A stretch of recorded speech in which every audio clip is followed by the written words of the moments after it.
എല്ലാവർക്കും നമസ്കാരം. ആരൊക്കെ ഓൺലൈനിൽ ഉണ്ടോ എന്നുള്ളത് എനിക്കറിയില്ല. അപ്പോൾ ഇന്ന് ഒരു പുതിയൊരു സംഭവം ഞാൻ കാണാനിടയായി, കേൾക്കാനിടയായി. അപ്പം അത് നിങ്ങളെ കൂടി ഒന്ന് കേൾപ്പിക്കണം എന്നെനിക്ക് തോന്നി. കാരണം നമ്മളെല്ലാവരും ഈ ഭൂമിയിൽ ജീവിക്കുന്ന മനുഷ്യരാണ്. രാഷ്ട്രീയവും മതവും മാറ്റിവെച്ചാൽ ഏകതയോട് കൂടിയിട്ട്, ഏകതാ മനോഭാവത്തോട് കൂടിയിട്ട് ജീവിച്ചു പോകുന്ന മനുഷ്യരാണ് നമ്മളിൽ ഓൾമോസ്റ്റ് എല്ലാവരും. ആരും അങ്ങനെ ഓൾമോസ്റ്റ് ആൾക്കാരും അങ്ങനെ മതത്തിന്റെ പേരിലോ അല്ലെങ്കിൽ ജാതിയുടെ പേരിലോ ഒന്നും സഹിഷ്ണുതയുള്ള, അത് അടിവരയിട്ട് പറയുന്നു ഞാൻ, സഹിഷ്ണുതയുള്ള ഒരു മനുഷ്യനും ഒരിക്കലും ഒരാളുടെ മെക്കിട്ട് കയറാനോ അല്ലെങ്കിൽ രാഷ്ട്രീയത്തിന്റെ പേരിൽ പിന്നെ കലഹിക്കാനോ നമ്മൾ പോവാറില്ല. അപ്പോ ഞാനിപ്പോ ഇന്ന് കണ്ടൊരു വീഡിയോ, ആ വീഡിയോ എനിക്ക് നിങ്ങളുടെ മുന്നിൽ കാണിക്കാതിരിക്കാൻ സാധിക്കാത്ത ഒരവസ്ഥയാണ്. കാരണം അങ്ങനെ ഒരു സാധാരണക്കാരൻ പറഞ്ഞിട്ട് പോവുകയാണെങ്കിൽ നമുക്കത് വിശ്വസിക്കാം. അല്ലെങ്കിൽ ഒരു മുസ്ലിം പണ്ഡിതനോ അല്ലെങ്കിൽ ഒരു മുസ്ലിം മതത്തിന്റെ തലപ്പത്തിരിക്കുന്ന വ്യക്തിയോ ഏതെങ്കിലും ഒരു പള്ളിയുടെ പരികർമ്മിയോ അവരൊക്കെ പറയുകയാണെന്നുണ്ടെങ്കിൽ നമുക്കത് അംഗീകരിക്കാം, ബുദ്ധിമുട്ടില്ല. പക്ഷേ ഒരു പബ്ലിക്കിന്റെ മുന്നിൽ അല്ലെങ്കിൽ ഒരു പബ്ലിക്കായിട്ട് ജനസേവനം ചെയ്യുന്ന ഒരു ജനസേവകൻ എന്ന് തന്നെ പറയാം, അല്ലെങ്കിൽ ഒരുപാട് പേര് ഏത് മതവും ജാതിയും പാർട്ടിയും എല്ലാം മറന്ന് വോട്ട് ചെയ്ത് ജയിപ്പിച്ച ഒരു MLA, നമ്മുടെ പ്രതാപൻ സാറിന്റെ വായെന്ന് തന്നെ ഈ വക വാക്കുകളൊക്കെ കേൾക്കുമ്പോൾ നമുക്കത് ഒരിക്കലും അംഗീകരിക്കാനാവില്ല. അപ്പൊ ആദ്യം തന്നെ ഞാൻ പ്രതാപൻ സാറിന്റെ കുറച്ച് വാക്കുകൾ ഒന്ന് കേൾപ്പിക്കാം നിങ്ങളെ, എന്നിട്ട് നിങ്ങൾ കേട്ടു നോക്കൂ, എന്നിട്ട് ഞാൻ നിങ്ങളിലേക്ക് വരാം.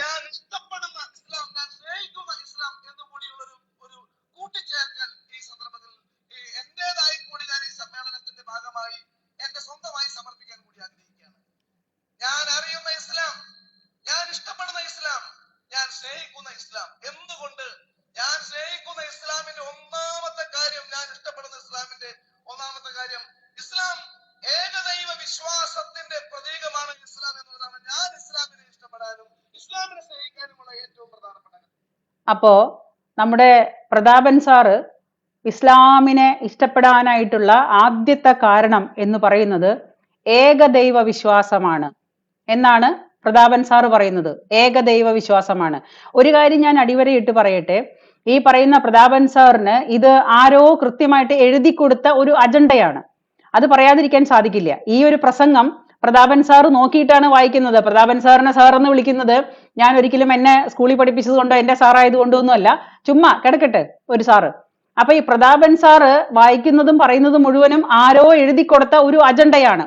ആ അജണ്ട അതുപോലെ തന്നെ കണ്ണുമടച്ച് പബ്ലിക്കിന്റെ മുന്നിൽ അങ്ങ് പിന്നെ വിളിച്ചു പറയാനായിട്ട് യാതൊരു ഉളുപ്പും ലജ്ജയും ഇല്ലാതെ അദ്ദേഹം പറയുന്നതാണ് എന്ത്, ഏകദൈവ വിശ്വാസമാണ് അദ്ദേഹത്തിനെ ഈ പറയുന്ന സംഗതിയിലേക്ക് അടുപ്പിച്ചത്. അപ്പോ അള്ളാഹുവാണ് ഏകദൈവം എന്ന് പറയുന്ന ആ ഒരു അവസ്ഥയാണ് ഇദ്ദേഹത്തെ അതിലേക്ക്, ആ മതത്തിലേക്ക് അടുപ്പിച്ചത് എന്നാണ് ഇദ്ദേഹം വായുവിട്ട് പിന്നെ വിളിച്ചു പറയുന്നത്. അപ്പൊ ഞാൻ ചോദിക്കട്ടെ, ഇവിടെ ഏകദൈവ വിശ്വാസികളാണെന്ന് പറയുന്ന മറ്റൊരു വിഭാഗമുണ്ടല്ലോ, ഒരു ക്രിസ്തീയ വിഭാഗം, അവർക്കും ഏകദൈവമാണ് എന്ന് അവർ പറയുന്നു. അപ്പൊ അത് തെറ്റാണോ എന്ന് ഈ പബ്ലിക്കിന്റെ മുന്നിൽ തന്നെ ഈ പ്രതാപൻ വ്യക്തമാക്കണം. ഈ ഇസ്ലാം മതത്തിലേക്ക് പ്രതാപൻ സാറിനെ അടുപ്പിച്ചത് ഏകദൈവമാണെന്നുണ്ടെങ്കിൽ കർത്താവാണ് ഏകദൈവം എന്ന് വിശ്വസിക്കുന്ന ഒരു വിഭാഗം വിശ്വാസികളും ഈ ഭൂമിയിലുണ്ട്. അപ്പൊ ആ വിഭാഗത്തെ അടച്ചാക്ഷേപിക്കുന്ന രീതിയിലാണ് ഇപ്പം ഹിന്ദുക്കള് ബഹുദൈവ വിശ്വാസികളാണെന്ന് പറയുന്നു. പക്ഷെ അവരുടെ എന്താ പറയുക, കാതലായ കാര്യങ്ങൾ അറിവുള്ളവനോ അല്ലെങ്കിൽ കാതലായ കാര്യങ്ങൾ ഒരു ഹിന്ദുവിനെ, ഒരു സനാതന ധർമ്മിയെ കുറിച്ച് അറിയുന്നവനോ ഒരിക്കലും ഇങ്ങനെയുള്ള പൊട്ടത്തരങ്ങൾ പറയില്ല. കാരണം ഇവിടെ ഈ ലോകം ഉണ്ടായ കാലം മുതൽ നിലനിൽക്കുന്ന ഒരു വസ്തുതയാണ് സനാതന ധർമ്മം.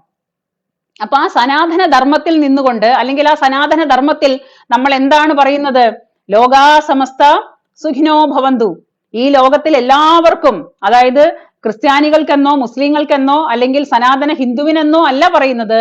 നമ്മുടെ ഏറ്റവും വലിയ വേദവാക്യം ലോകാ സമസ്ത സുഖിനോ ഭവന്തു എന്ന് തന്നെയാണ്. അപ്പൊ അങ്ങനെ പ്രാർത്ഥിക്കുന്നതാണോ ഇസ്ലാമിന്റെ മാത്രം ദൈവമാണ് ഏകദൈവം എന്ന് പറയുന്നതാണോ ശരിയെന്ന് ഈ പ്രതാപൻ സാറ് തന്നെ സ്വയം തീരുമാനിക്കട്ടെ. അല്ലെങ്കിൽ തലയ്ക്ക് വെളിവില്ലാണ്ട് ഇതുപോലൊക്കെ വിളിച്ചു പറയുന്ന, ഇതുപോലുള്ള നോൺസെൻസുകളൊക്കെ പറയുന്നവര് സ്വയം ഒന്ന് ചിന്തിക്കേണ്ടതുണ്ട്.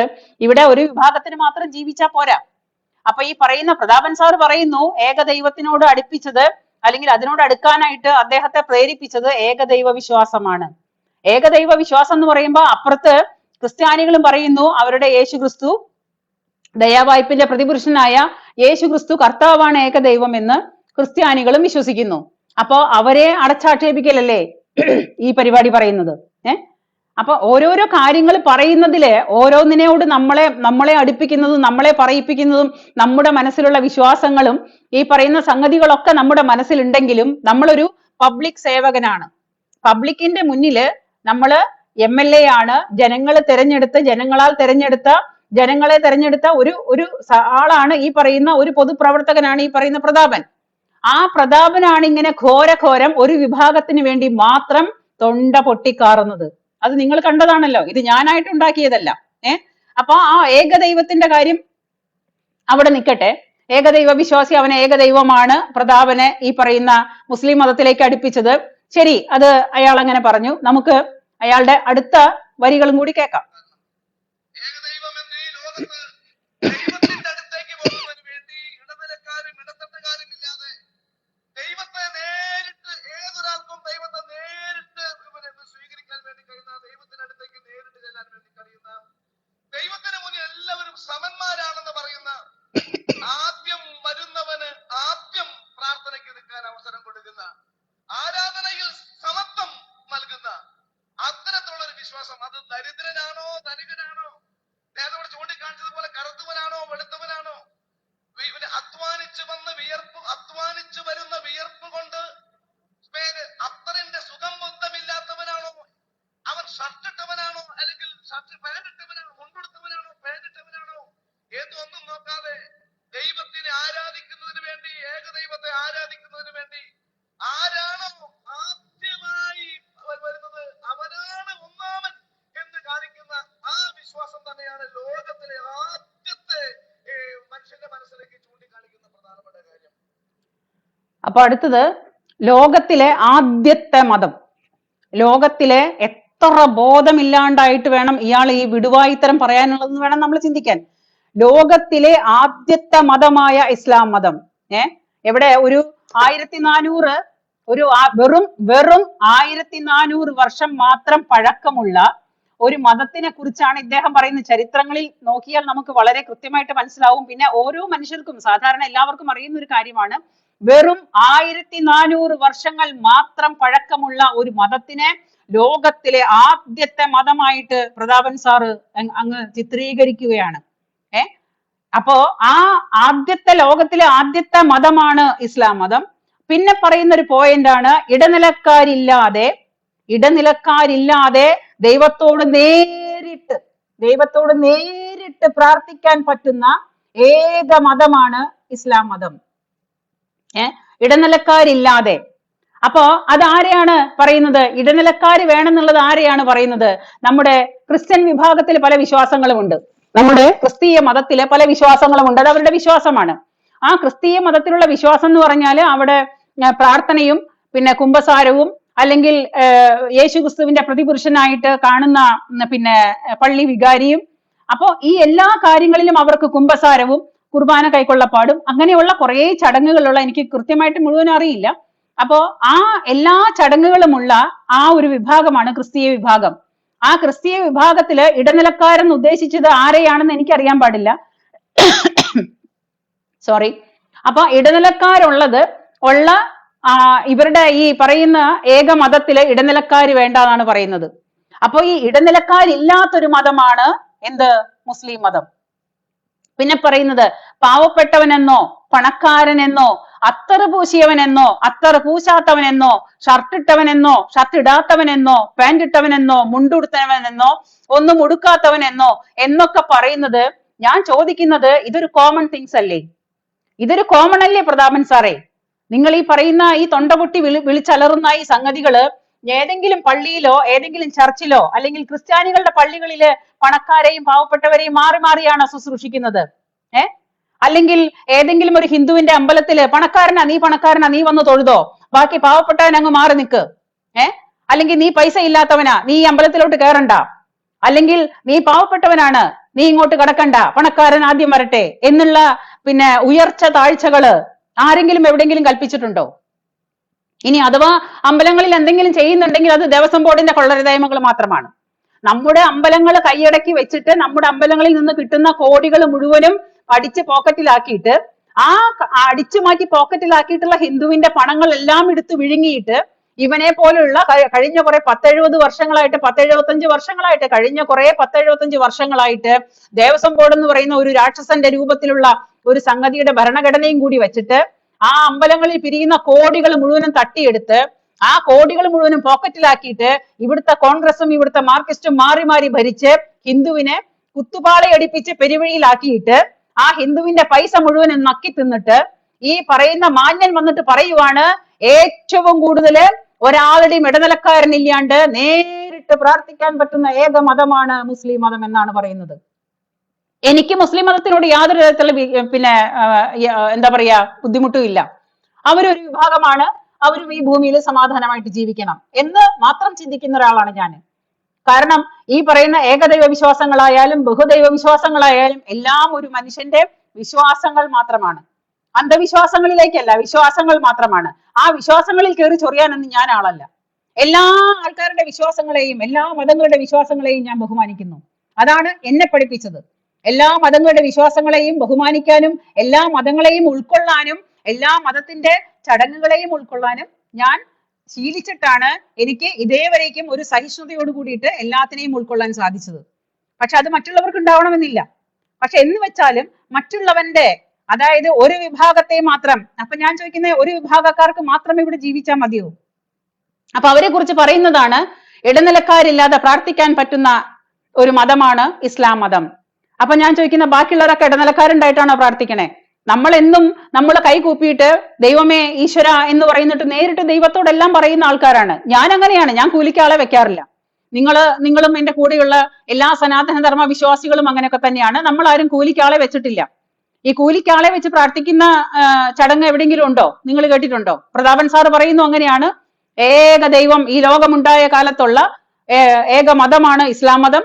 ഈ ഇസ്ലാം മതത്തില് പ്രാർത്ഥിക്കാനായിട്ട് പിന്നെ എന്താ പറയാ കൂലിക്കാളെ വെക്കേണ്ട കാര്യമില്ല എന്നൊക്കെയാണ് പറയുന്നത്. നേരിട്ട് പ്രാർത്ഥിക്കാം അത്രേ അദ്ദേഹം പറയുന്ന കാര്യങ്ങളാണ്. പിന്നെ പണക്കാരനെന്നോ പാവപ്പെട്ടവനെന്നോ യാതൊരു തരത്തിലുള്ള വ്യത്യാസങ്ങളും ഇല്ലാതെ.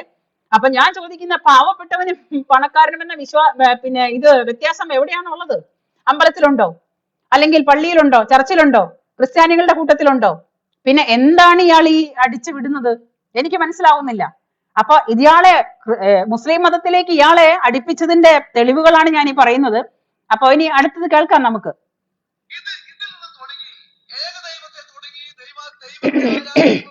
എല്ലാവർക്കും തുല്യമാണെന്ന വിശ്വാസത്തിൽ തുടങ്ങി വിശുദ്ധ ഖുർആൻ പിന്നീട് ലോകത്തിൽ അരുൾ ചെയ്ത പ്രധാനപ്പെട്ട കാര്യങ്ങൾ തന്നെയാണ് എന്നെ പോലെയുള്ള ആളെ ഇസ്ലാമിനെ സ്നേഹിക്കാനും ഇസ്ലാമിനെ ഇഷ്ടപ്പെടാനും ഇസ്ലാമിനെ അറിയാനും വേണ്ടി കൂടുതലായി ശ്രമിച്ചിട്ടുള്ളത്. ഒന്ന്, ആധുനിക മനുഷ്യൻ, ഇവിടെ ഇരിക്കുന്ന നമ്മളെല്ലാവരും ആധുനിക മനുഷ്യരാണെന്നാണല്ലോ. ആധുനിക മനുഷ്യന്റെ ലോകത്തിലെ ആദ്യത്തെ സമ്പൂർണ്ണ ഭരണഘടന ഏതാണ്? ഇന്ത്യൻ ഭരണഘടനയല്ല, യൂറോപ്യൻ രാജ്യങ്ങളിലെ ഏതെങ്കിലും രാജ്യങ്ങളിലെ ഭരണഘടനയല്ല, അമേരിക്ക ഉൾപ്പെടെയുള്ള ലോകത്തിലെ ജനാധിപത്യ രാജ്യങ്ങളിലെ ഭരണഘടനയല്ല, വോട്ടവകാശത്തോടുകൂടി പാർലമെന്റിലൂടെ കൂടി ജനപ്രതിനിധികൾ തിരഞ്ഞെടുക്കുന്ന ലോകത്തിൽ ഒരു രാജ്യത്തുമല്ല ആദ്യത്തെ ഭരണഘടന ഉണ്ടായത്. ലോകത്തിൽ ആദ്യമായി ഒരു മനുഷ്യന്റെ ഗർഭപാത്രത്തിൽ ജന്മമെടുക്കുന്നത് മുതൽ പരലോകത്ത് ദൈവത്തിന്റെ അടുത്തേക്ക് പോകുന്നത് വരെയുള്ള മുഴുവൻ കാര്യങ്ങളും രേഖപ്പെടുത്തിയ ലോകത്തിലെ ആദ്യത്തെ സമ്പൂർണ്ണ മനുഷ്യന്റെ ഭരണഘടനയാണ് വിശുദ്ധ ഖുർആൻ എന്നുള്ളതാണ് എന്നെ പോലെയുള്ള ആളുകളെ ഇസ്ലാമിനോട് കൂടുതൽ അടുക്കാനും സ്നേഹിക്കാനും. ഓക്കെ, അടുത്തത് ശരീഅത്ത് നിയമമാണ് ലോകത്തിലെ ആദ്യത്തെ ഭരണഘടന. ശരീഅത്ത് നിയമമാണ് ലോകത്തിലെ ആദ്യത്തെ ഭരണഘടന എന്ന് ഇസ്ലാം മതം പഠിപ്പിക്കുന്നു. ശരി, ശരീഅത്ത് നിയമം മാത്രമാണ് ശരി എന്നുണ്ടെങ്കിൽ നമ്മുടെ നാടൊക്കെ ഇന്ന് എന്തായേനെ? ഈ ലോകത്ത് ആദ്യത്തെ ഭരണഘടന ശരീഅത്ത് നിയമമാണെന്ന്, നിയമപ്രകാരമാണെന്നാണ് അദ്ദേഹം പറയുന്നത്. ഈ ശരീഅത്ത് നിയമം വന്നാൽ എന്താണ് ശരീഅത്ത് നിയമം? അതറിയുന്നവർക്കെല്ലാം അറിയാം അല്ലെ? അപ്പൊ ഈ ലോകത്ത് പിന്നെ അമേരിക്കയല്ല, ഇംഗ്ലണ്ടല്ല, മറ്റുള്ള രാജ്യങ്ങളൊന്നുമല്ല, ജനാധിപത്യ ഭരണത്തിൽ ഇരിക്കുന്ന ഒരു രാജ്യങ്ങളുമല്ല, അല്ലെങ്കിൽ ഇന്ത്യയല്ല, ഭരണമല്ല ഭരണഘടന ഉണ്ടാക്കിയത്. ആദ്യത്തെ ഭരണഘടന ഉണ്ടാക്കിയത് ആരാണെന്ന് പറയുന്നത്? മുസ്ലിം മതമാണ്, ഇസ്ലാം മതമാണ്. ഇസ്ലാം മതത്തിന്റെ ശരീഅത്ത് നിയമമാണ് ആദ്യത്തെ ഭരണഘടന എന്നാണ് പറയുന്നത്. അപ്പൊ ആ ഒരു ശരീഅത്ത് നിയമങ്ങൾക്കനുസരിച്ച് ജീവിക്കുന്നത് കണ്ടതുകൊണ്ടാണ് പ്രതാപൻ സാറിനെ ഇസ്ലാം മതത്തിനോട് അടുപ്പിക്കുന്നതെന്നാണ് പ്രതാപൻ സാർ പറയുന്നത്. അപ്പോ ഇന്നത്തെ കാലത്ത് നമ്മുടെ നാട്ടില് ശരീഅത്ത് ഭരണമായിരുന്നെങ്കിൽ എന്താണ് സംഭവിച്ചു പോയേനെ? നിങ്ങളൊന്ന് ആലോചിച്ച് നോക്ക്. ഈ വിശുദ്ധ ഖുർആൻ എന്ന് പറയുന്നുണ്ടല്ലോ ഇവര്, ഈ വിശുദ്ധ ഖുർആനിൽ തന്നെയാണ് പറയുന്ന മറ്റുള്ള ഭാഗങ്ങളും കൂടി അദ്ദേഹം പറയണം. ശരീഅത്ത് നിയമം എന്ന് പറഞ്ഞാൽ ഏത് ഭാഗം കൊണ്ടാണോ തെറ്റ് ചെയ്യുന്നത് ആ ഭാഗം കണ്ടിച്ചു കളയാന്നുള്ളതാണ്. ജനായത്ത് നമ്മുടെ ഭരണഘടനാ പ്രകാരം അല്ലാന്നുണ്ടെങ്കിൽ നമ്മുടെ നാട്ടിലെ എന്തുമാത്രം കൊലപാതകങ്ങളും പ്രശ്നങ്ങളും നടന്നേനെ എന്നുള്ളത് നിങ്ങളൊന്ന് ചിന്തിച്ചു നോക്കുക. ഇന്നും ഗൾഫ് രാജ്യങ്ങളില്, ഗൾഫ് കൺട്രികളില് അവിടുത്തെ ശരീഅത്ത് നിയമപ്രകാരമാണ് പല കൺട്രികളും മുന്നോട്ട് പോകുന്നത്. അപ്പൊ ഈ ശരീഅത്ത് നിയമപ്രകാരമാണ് ഇന്ത്യ മഹാരാജ്യത്തോ അല്ലെങ്കിൽ ലോകം മുഴുവനും ശരീഅത്തായിരുന്നെങ്കിൽ എന്തായിരുന്നേനെ അവസ്ഥ? നിങ്ങളൊന്ന് ആലോചിച്ച് നോക്കൂ. ഏറ്റവും കൂടുതൽ കഴുത്ത് വെട്ടുന്നതും ഏറ്റവും കൂടുതൽ രഹസ്യഭാഗങ്ങൾ വെട്ടു നോക്കുക ഏറ്റവും കൂടുതൽ കേരളത്തിലായിരിക്കും. കാരണം ഇന്ന് പീഡനങ്ങൾ ഇങ്ങനെ ഏറി വരില്ലേ. അപ്പൊ ഈ ശരീഅത്ത് നിയമം ഞാൻ പല സമയത്തും ഈ പിഞ്ചുകുട്ടികളെ പീഡിപ്പിക്കുമ്പോഴും പിഞ്ചുകുട്ടികളെ അക്രമങ്ങൾ കാണിക്കുമ്പോഴും പിഞ്ചുകുട്ടികളെ കൊന്ന് ഇതുപോലെ റേപ്പ് ചെയ്ത് കെട്ടിത്തൂക്കുമ്പോഴും ഇപ്പൊ ഈ വാളയാർ കേസുകൾ കഴിഞ്ഞു, അതിനു മുമ്പ് വേറെ 1-2 കുട്ടികളുടെ കേസുകൾ ചെയ്തു. അപ്പൊ ഇത് മുഴുവനും ഞാനും മനസ്സിൽ ഒരു വേള ആഗ്രഹിക്കാറുണ്ട്, ഇവിടെ ശരീഅത്ത് ഭരണം തന്നെയാണ്, ശരീഅത്ത് നിയമം തന്നെയാണ് വേണ്ടത്. കാരണം ഏത് ഭാഗം കൊണ്ടാണോ തെറ്റ് ചെയ്യുന്നത് ആ ഭാഗം അങ്ങ് കണ്ടിച്ചു കളയാം. അപ്പൊ അങ്ങനെ ആയിരുന്നെങ്കിൽ ഏറ്റവും കൂടുതൽ ഈ പറയുന്ന സംഗതി നഷ്ടപ്പെടുന്നത് ആർക്കായിരിക്കും? ഇവിടുത്തെ മുസ്ലിം വിഭാഗത്തിനായിരിക്കും എന്നാണ് എൻ്റെ ഒരു കണക്കുകൂട്ടല്. കാരണം ഇന്ന് ഏറ്റവും കൂടുതൽ ഉസ്താദുമാരും ഏറ്റവും കൂടുതൽ ഈ പറയുന്ന സംഗതികളും കൊണ്ട് നടക്കുന്ന ഇതുപോലുള്ള റേപ്പ് കേസുകളിൽ ആദ്യത്തെ പേര് വരുന്നത് ഇവരുടെയാണ്. അത് വലിയൊരു സത്യമാണ്, ഏതൊരു പൊട്ടനും അറിയാവുന്ന കാര്യമാണ്. നമ്മുടെ നാട്ടില് ഈ പറയുന്ന അക്രമങ്ങൾ, ലൈംഗിക അതിക്രമങ്ങളെ കൊണ്ട് മിണ്ടാപ്രാണികൾക്ക് പോലും കിടക്കപ്പുറതിയില്ലാത്ത അവസ്ഥ വരുന്നു നമ്മുടെ നാട്ടിൽ. അതായത് ഒരുമാതിരി പേ പിടിച്ച പട്ടികളെക്കാൾ കഷ്ടമായിട്ട് ലൈംഗിക അതിക്രമങ്ങളും വൈകൃതങ്ങളും കാണിച്ചു കൂട്ടുന്ന ഒരു വിഭാഗമായിട്ട് ഈ വിഭാഗങ്ങൾ മാറുന്നുണ്ട്. അപ്പോ ഈ ശരീഅത്ത് നിയമമായിരുന്നെങ്കിൽ ഇവിടെ പലർക്കും സമാധാനം വന്നേനെ.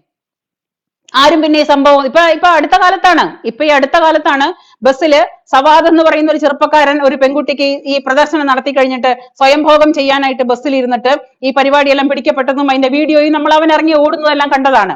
ഈ സവാദ് എന്ന് പറയുന്ന, അതായത് സ്വന്തമായിട്ട് സ്വയംഭോഗം പബ്ലിക്കിന്റെ മുമ്പിൽ ബസ്സില് പബ്ലിക് KSRTC ബസ്സിൽ സ്വയംഭോഗം ചെയ്തിട്ട് അവനെ പിടിക്കപ്പെട്ട് അവനിൽ തെറ്റില്ലെങ്കിൽ അവൻ ഇറങ്ങി ഓടേണ്ട ഒരു കാര്യമില്ല. ആ ഇറങ്ങി ഓടുന്ന ഓട്ടത്തിലുണ്ട് എല്ലാം. അങ്ങനെയുള്ള ഒരു ചെറുപ്പക്കാരനെ മാലയിട്ട് സ്വീകരിച്ച ഒരു വർഗമാണ് കോൺഗ്രസ്. അപ്പൊ കോൺഗ്രസിന്റെ ആ ഒരു സംസ്കാരം എന്താണെന്നുള്ളത് അവർ തെളിയിച്ചതാണ്. മുല്ലപ്പൂമാലയിട്ട് സ്വീകരിച്ചതാണ് സവാദിനെ. ഒരു പെൺകുട്ടിയുടെ തൊട്ടടുത്തിരുന്നിട്ട് ഉറങ്ങിപ്പോയിരുന്ന ഒരു പെൺകുട്ടിയുടെ തൊട്ടടുത്തിരുന്ന സ്വയംഭോഗം ചെയ്തിരുന്ന മാന്യനെ പൂമാലയിട്ട് സ്വീകരിച്ച വർഗമാണ് ആര്? കോൺഗ്രസ്. അപ്പൊ നമുക്ക് മനസ്സിലായതാണ് അവരുടെ സംസ്കാരം എന്താണെന്നുള്ളത്. അപ്പൊ ഈ കക്ഷി പറയുന്നതാണ് ശരീഅത്ത് നിയമമാണ് ആദ്യമായിട്ട് നമ്മുടെ നാട്ടില് ശരീഅത്ത് നിയമം, അല്ലെങ്കിൽ ഈ ഭരണഘടന, ലോകമെങ്ങും ആദ്യമായിട്ട് വന്ന ഭരണഘടന ഈ ഇസ്ലാം മതം കൊണ്ടുവന്ന ഭരണഘടനയാണെന്നാണ് പറയുന്നത്. എന്താണ് ഇതിനൊക്കെ പറയുന്നത്? ഞാൻ ചോദിക്കുന്ന ഈ പറയുന്ന വിശുദ്ധ ഖുർആൻ, അതിലേക്ക് അടുപ്പിച്ച, ഇസ്ലാം മതത്തിലേക്ക് അടുപ്പിച്ച വിശുദ്ധ ഖുർആനില് ഈ പറയുന്ന സംഗതികളൊക്കെ പ്രതാപൻ സാറിന് അതിലേക്ക് അടുപ്പിച്ചു എന്നുണ്ടെങ്കിൽ അതിൽ പറയുന്ന മറ്റൊരു സംഗതി ഉണ്ടല്ലോ, അതായത് അമുസ്ലിമായ ഒരു മനുഷ്യനെ കഴുത്ത് വെട്ടി കൊലപ്പെടുത്തിയാൽ, അല്ലെങ്കിൽ അവന്റെ വലതു കൈയാണ് വെട്ടുന്നതെങ്കിൽ അവന്റെ ഇടത് കാല് വെട്ടുക, അവന്റെ ഇടത് കൈയാണ് വെട്ടുന്നതെങ്കിൽ അവന്റെ വലത് കാല് വെട്ടുക എന്ന് പറഞ്ഞ് അങ്ങനെ കൊന്നു കളഞ്ഞാൽ സ്വർഗം കിട്ടും, സ്വർഗത്തിൽ 72 ഹൂറിമാരും നിങ്ങളെ, അതെങ്ങനെയുള്ള ഹൂറിമാരാണെന്ന് ഞാനിപ്പോ പറയുന്നില്ല, അങ്ങനെയുള്ള ഹൂറിമാര് കാത്തിരിക്കുന്ന, സ്വർഗമുണ്ടെന്ന് പഠിപ്പിക്കുന്ന, സ്വർഗം കിട്ടുമെന്ന് പഠിപ്പിക്കുന്ന ഈ പറയുന്ന ഇസ്ലാം മതത്തിലെ വിശുദ്ധ ഖുറാനിൽ പറഞ്ഞിരിക്കുന്ന ബാക്കി പല കാര്യങ്ങളും പ്രതാപൻ സാർ കണ്ടില്ലെന്ന് വേണം വെക്കാൻ. അല്ലെങ്കിൽ പ്രതാപൻ സാറിന് എഴുതി കൊടുത്ത അജണ്ടയില് ഈ സംഗതികള് അത് മനഃപൂർവ്വം മാറ്റിയതായിരിക്കും. പിന്നെ മറ്റൊന്ന് പറയുന്നുണ്ട്, ഞാനിതൊക്കെ പബ്ലിക്കിൽ കേൾക്കുന്നതാണ്, മറ്റൊന്ന് പറയുന്നുണ്ട്, 10 മാസം തികഞ്ഞ് നിങ്ങൾക്ക് പ്രസവവേദനയെടുത്ത് നിങ്ങൾ പ്രസവിക്കാനായിട്ട് ഹോസ്പിറ്റലിൽ നിങ്ങൾ പ്രസവിക്കാനായിട്ട് പ്രസവപ്പലകയിൽ കിടക്കുന്ന സമയത്തും നിങ്ങളുടെ ഭർത്താവിന് ലൈംഗിക ഉദ്ധാരണം ഉണ്ടായാൽ ആ സമയത്തും നിങ്ങൾ സമ്മതിച്ചു കൊടുക്കണം എന്ന് കൂടിയിട്ട് ഈ പറയുന്ന വിശുദ്ധ ഖുർആനിലാണ് പറയുന്നത്. ഈ പൊട്ടത്തരങ്ങളൊന്നും നമ്മൾ ഉണ്ടാക്കിയതല്ല. ഈ പൊട്ടത്തരങ്ങൾ മുഴുവനും പടച്ചു വിടുന്നത് ഇവരുടെ ആൾക്കാർ തന്നെയാണ്. ഇവരുടെ ആൾക്കാരെ ഉദ്ധരിക്കാൻ വേണ്ടിയിട്ട് ഇവർ പറയുന്ന പല വീഡിയോസും അടിച്ചിറക്കുമ്പോൾ നമ്മൾ കേൾക്കുന്നതാണ്, അല്ലാതെ നമ്മൾ ആരും ക്രിയേറ്റ് ചെയ്യുന്നതല്ല ഇത് മുഴുവൻ. അപ്പൊ ഇതേപോലെ പല തരത്തിലുള്ള പ്രാകൃതമായ ചടങ്ങുകൾ കൊണ്ട് നടക്കുന്ന ഒരു വിഭാഗക്കാരെ ഇതുപോലെ മറ്റുള്ള വിഭാഗത്തിന് അടിച്ചമർത്തുന്ന രീതിയിൽ പ്രസംഗിക്കാനായിട്ട് ഇയാൾക്ക് ഉളുപ്പില്ലേ ഇയാൾക്ക്? എനിക്കറിയാൻ പാടില്ല. വിശ്വാസങ്ങളും അന്ധവിശ്വാസങ്ങളൊക്കെ ഓരോരുത്തരുടെ വിഭാഗങ്ങളാണ്, അതിലേക്കൊന്നും നമ്മൾ കടക്കുന്നില്ല. ഞാൻ എല്ലാ മതങ്ങളെയും വിശ്വസിക്കുന്നു, എല്ലാ മതങ്ങളെയും ഞാൻ ബഹുമാനിക്കുന്നു. അതേപോലെ തന്നെ ഞാൻ ക്രിസ്തീയ മതത്തെ വിശ്വസിക്കുന്നു, അല്ലെങ്കിൽ ഞാൻ ക്രിസ്തീയ മതത്തെ ബഹുമാനിക്കുന്നു, ഇസ്ലാം മതത്തെയും ഞാൻ ബഹുമാനിക്കുന്നു. പക്ഷേ ഈ ബഹുമാനിക്കുന്നതോടൊപ്പം എന്റെ വിശ്വാസത്തെയും ഞാൻ ബഹുമാനിക്കുന്നു. എനിക്ക് ആ ഉൾക്കൊള്ളാൻ കഴിയുന്ന അതേ അവസ്ഥയിൽ തന്നെ നിങ്ങളെ എനിക്ക് ഉൾക്കൊള്ളാൻ കഴിയുമെങ്കിൽ എന്റെ വിശ്വാസത്തെയും നിങ്ങൾ ഉൾക്കൊള്ളണം. എന്നാലേ ഇവിടെ ഏകതാ മനോഭാവം വരുന്നുള്ളൂ, എന്നാലേ ഇവിടെ സമാധാനം പുലരുന്നുള്ളൂ, സമാധാനമായിട്ട് ജീവിച്ചു പോകാൻ പറ്റുള്ളൂ. ഇവിടെ ഒരു മതവും പറഞ്ഞിട്ടില്ല പണക്കാരനെ പാവപ്പെട്ടവനോ വേർതിരിവ് ഒരു ദൈവങ്ങളും പറഞ്ഞിട്ടില്ല. ഒരു മതത്തിന്റെ കിതാബിലും പറഞ്ഞിട്ടില്ല പാവപ്പെട്ടവൻ വേറെയാണ് പണക്കാരൻ വേറെയാണെന്ന് ഒരു കിതാബിലും പറഞ്ഞിട്ടില്ല. നമ്മൾ വിശ്വസിക്കുന്ന നമ്മളുടെ ഓരോ വിശ്വാസങ്ങളും, ഒരു സനാതന ധർമ്മക്കാരൻ വിശ്വസിക്കുന്ന ഈ ലോകമുണ്ടായ കാലം തൊട്ട് ഓരോ സനാതന ധർമ്മക്കാരനും ഇവിടെ ഉണ്ടായ ഏറ്റവും വലിയ വിശ്വാസം എന്ന് പറയുന്നത് സനാതന വിശ്വാസമാണ്. ആ സനാതന ധർമ്മമാണ്. ആ സനാതന ധർമ്മത്തിൽ ലോകമുണ്ടായ കാലം തൊട്ട് ആ കാലത്ത് പറയുന്നതാണ് സനാതന ധർമ്മം. ആ സനാതന ധർമ്മത്തിൽ പറയുന്നതാണ് ലോക സമസ്ത സുഖിനോ ഭവന്തു. ഇങ്ങനെ പ്രാർത്ഥിക്കാൻ ഇവിടെ ആർക്കാ കഴിയുന്നത്? ക്രിസ്ത്യാനിക്ക് കഴിയുന്നുണ്ടോ? ഇസ്ലാമിന് കഴിയുന്നുണ്ടോ? ഇല്ല, ഒരിക്കലും കഴിയില്ല. അവർക്കൊരിക്കലും കഴിയില്ല. ഇത്രയും സഹിഷ്ണുതയോട് കൂടിയിട്ട് മറ്റുള്ളവരെ ഉൾക്കൊള്ളാനായിട്ട് ഇവിടെ ഓരോ തരത്തിലുള്ള മതക്കാർക്കും സാധ്യമല്ല. അതെന്തുകൊണ്ടാണെങ്കിൽ അവരങ്ങനെ ട്രെയിൻഡ് ആണ്. ഈ വേർതിരിവ്, ചെറുപ്പകാലങ്ങളിൽ തൊട്ടുള്ള വേർതിരിവ് അവരുടെ തലയ്ക്കകത്തോട്ട് വർഗീയ ചെറിയ കുട്ടികളായിരിക്കുമ്പോൾ മദ്രസയിൽ പോകുന്നതും മറ്റുള്ള കാര്യങ്ങളിലും വേർതിരിവ് കുത്തിക്കയറ്റിയാണ് കുഞ്ഞുങ്ങൾ അങ്ങനെ ആയിപ്പോയത്. ഇന്നത്തെ തലമുറ അങ്ങനെ ആയിപ്പോയത്, ഈ വേർതിരിവ് വന്നു പോയത്. ആ സമയത്ത് ഇവിടെ ഹിന്ദു എന്താണ് പഠിക്കുന്നത്? അപ്പുറത്തുള്ളവനെയും ഇപ്പുറത്തുള്ളവനെയും കൂടെയുള്ളവനെയും ഇസ്ലാം മതക്കാരനെയും ക്രിസ്ത്യാനിയെയും ഒരുപോലെ ചേർന്ന് നിൽക്കാനും അവന്റെ വിശ്വാസങ്ങളെ ബഹുമാനിക്കാനും അവന്റെ ആചാരങ്ങളെ ബഹുമാനിക്കാനുമാണ് നമ്മൾ പഠിച്ചത്. അതുകൊണ്ട് തന്നെ നമുക്ക് ആരെ ഉൾക്കൊള്ളാൻ യാതൊരു ബുദ്ധിമുട്ടും ഇല്ല. അപ്പൊ ഈ പ്രതാപൻ ഇനിയിപ്പം എവിടെയെങ്കിലും പോയി ചെത്തിയിട്ടുണ്ടോ എന്നുള്ളത് നമുക്കറിയില്ല, അതൊന്നും നമുക്ക് അന്വേഷിക്കേണ്ട കാര്യങ്ങളല്ല. പക്ഷെ എവിടെ പോയി ചെത്തിയാലും അതൊക്കെ പ്രതാപന്റെ സ്വന്തം പേഴ്സണൽ കാര്യങ്ങളാവണ്ടേ? അത് മറ്റുള്ളവരിലേക്ക് അടിച്ചേൽപ്പിക്കേണ്ട കാര്യം എന്താണ് പ്രതാപന്? പ്രത്യേകിച്ചും പ്രതാപൻ ഒരു പബ്ലിക് സേവകനാണ്. ഒരു പബ്ലിക്കിന്റെ മുന്നില് സേവിക്കുന്ന ഒരാള് ഒരു കൂട്ടർ മാത്രമാണ് ശരി എന്ന് പറയുന്നത് ഏത് തരത്തിലുള്ള മനോരോഗമാണെന്ന് എനിക്ക് മനസ്സിലാവുന്നില്ല. അപ്പോ ഇനി അടുത്തത് കേൾക്കാം, പ്രതാപൻ സാറിന്റെ അടുത്ത പ്രസംഗം കേൾക്കാം. യാത്ര ചെയ്യാനും വിശുദ്ധ ഖുർആനിൽ മാതാവിന്റെ ഗർഭപാത്രത്തിൽ രൂപമെടുക്കുന്ന ഗർഭസ്ഥ ശിശുവിന്റെ ആരംഭം മുതൽ ഭൗതിക ലോകത്തെ ജീവിതത്തിന് അവന്റെ ജീവിതത്തിന്റെ എല്ലാ രീതികളും അവന് ഭക്ഷണം മാത്രമല്ല ആഹാരം മാത്രമല്ല അവൻ അനുഷ്ഠിക്കേണ്ടി വരുന്ന ഭൗതികമായ മുഴുവൻ ജീവിതങ്ങളും ഒരു നിശ്ചിതമായ മാർഗനിർദ്ദേശത്താൽ എഴുതപ്പെട്ട ലോകത്തിലെ ആദ്യത്തെ മനുഷ്യന്റെ ഭൗതികമായ ഭരണഘടന. ആത്മീയമായ അതിനോടൊപ്പം തന്നെ ഭൗതിക ജീവിതത്തിന് ശേഷം ഒരു മനുഷ്യന് ഉള്ള ജീവിതം, യഥാർത്ഥ ജീവിതം എവിടെയാണെന്ന് കൂടി ചൂണ്ടിക്കാണിക്കുന്ന പരലോക ജീവിതത്തിന് വേണ്ടിയുള്ള ഒരു പരീക്ഷണശാല മാത്രമാണ് ഭൗതിക ജീവിതം എന്ന് ബോധ്യപ്പെടുത്തിക്കൊണ്ട് ഒരു മനുഷ്യന്റെ ഒരുപക്ഷെ ഉത്ഭവം മുതൽ അവന് തൊട്ട് സെറ്റ് വരെ എന്നുള്ള വാചകം ഉപയോഗിക്കാൻ പറ്റുമെങ്കിൽ അതുവരെയുള്ള ഒരു മനുഷ്യന്റെ മുഴുവൻ ജീവിതചര്യകളെയും ചൂണ്ടിക്കാണിക്കുന്ന പരിഷ്കൃത സമൂഹത്തിന്റെ ആദ്യത്തെ സൃഷ്ടിപരമായ ഭരണഘടനയാണ് വിശുദ്ധ ഖുർആൻ എന്നുള്ളത് കൊണ്ട് ആ വിശുദ്ധ ഖുർആനെ അടിസ്ഥാനമാക്കിയുള്ള ശരിയായ ഒരു വിശ്വാസിക്ക്, ഒരു ശരിയായ ഒരു ദീനിൽ വിശ്വാസിക്ക് അവനെ സംബന്ധിച്ചിടത്തോളം അവന്റെ ജീവിതം പൂർണ്ണമായും മറ്റെന്തിനേക്കാളും അതീതമാണ് ദൈവനിശ്ചയമായ വഴികളിലൂടെയാണെന്ന് നമുക്ക് പൂർണ്ണമായും ബോധ്യമാക്കും. ഉള്ളവനും ഇല്ലാത്തവനും തമ്മിൽ അന്തരം. നമ്മളൊക്കെ ഈ ലോകത്ത് സോഷ്യലിസം പറയുന്നവരുണ്ട്, മാർക്സിസം പറയുന്നവരുണ്ട്, ഗാന്ധിസം പറയുന്നവരുണ്ട്. ആധുനിക ലോകത്ത് സോഷ്യലിസവും മാർക്സിസവും ഗാന്ധിസവും ഒക്കെ പറയുന്ന ലോകത്ത് സമത്വവാദം പറയുന്ന ലോകമാണ്. അതിനുവേണ്ടിയാണ് കോടതികളും പാർലമെന്റുകളും നിയമനിർമ്മാണ സഭകളും ഒക്കെ ലോകത്ത് എവിടെയും ഉള്ളത്. അതിന് മുൻപ് തന്നെ, അതെല്ലാം വരുന്നതിന് മുൻപ് തന്നെ മനുഷ്യന്റെ മുന്നിൽ ആദ്യമായി ഉള്ളവൻ ഇല്ലാത്തവന് കൊടുക്കപ്പെടുന്ന സക്കാത്തിനെ സംബന്ധിച്ച് കൃത്യമായി നിഷ്ഠയുണ്ടാക്കി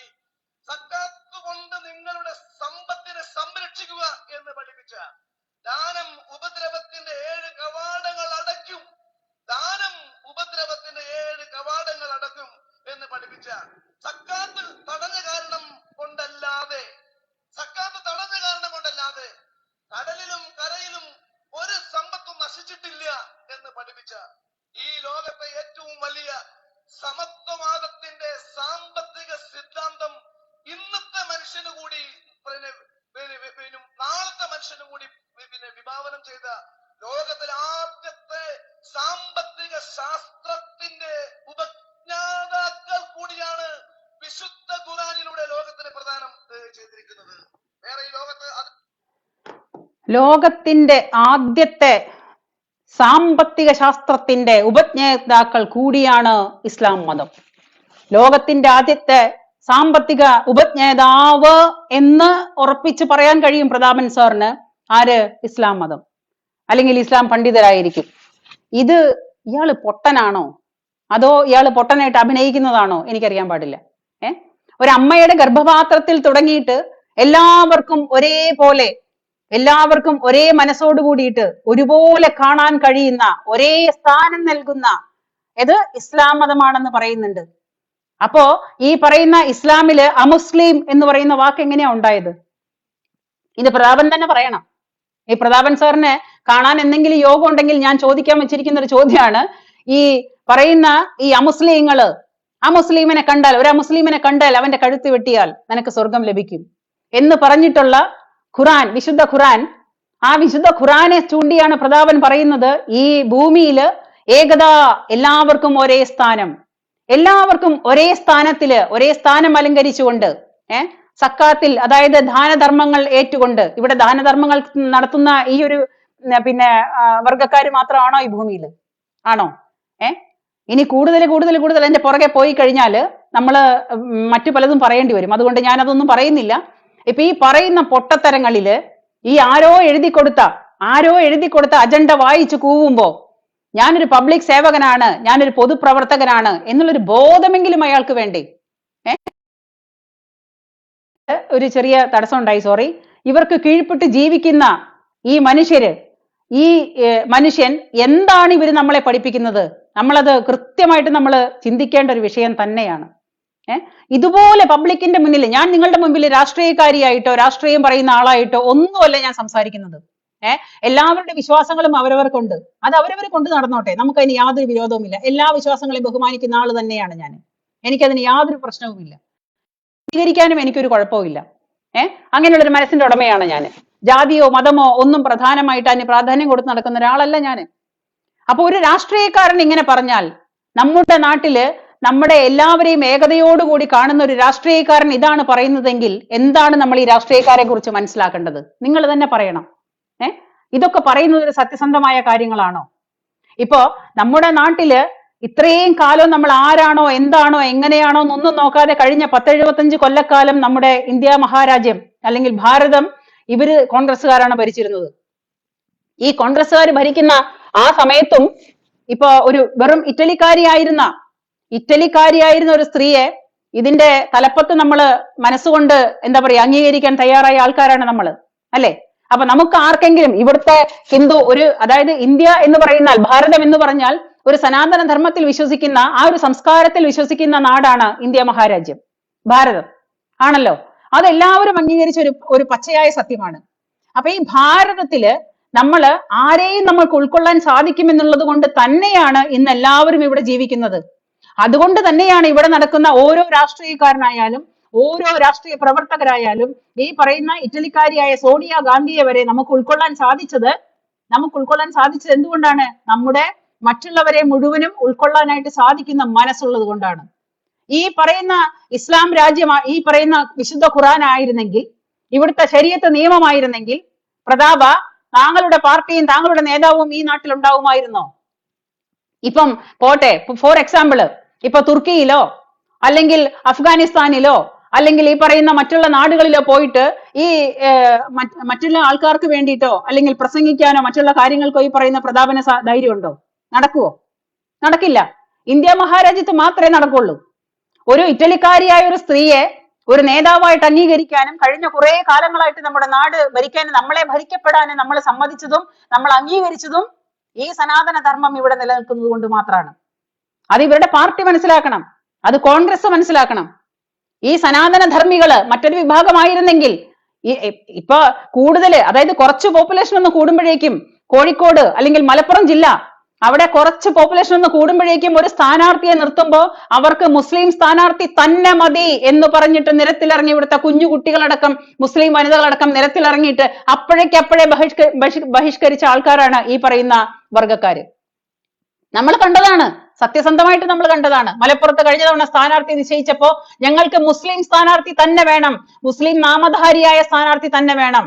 അതുപോലെ മലപ്പുറം ജില്ലയിൽ കുറച്ച് പോപ്പുലേഷൻ കൂടിയപ്പോ ആ പോപ്പുലേഷനിൽ പറയുന്ന എന്താണ്, ഞങ്ങൾക്ക് മലപ്പുറം ഞങ്ങളുടെ രാജ്യമായിട്ട് ഞങ്ങൾക്ക് തരണം, ഞങ്ങളുടെ നാടായിട്ട് ഞങ്ങൾക്ക് പതിച്ചു തരണം, അല്ലെങ്കിൽ വെട്ടിമുറിക്കണം, കേരളത്തെ വെട്ടിമുറിക്കണം എന്ന് പറഞ്ഞ വർഗക്കാരാണ്.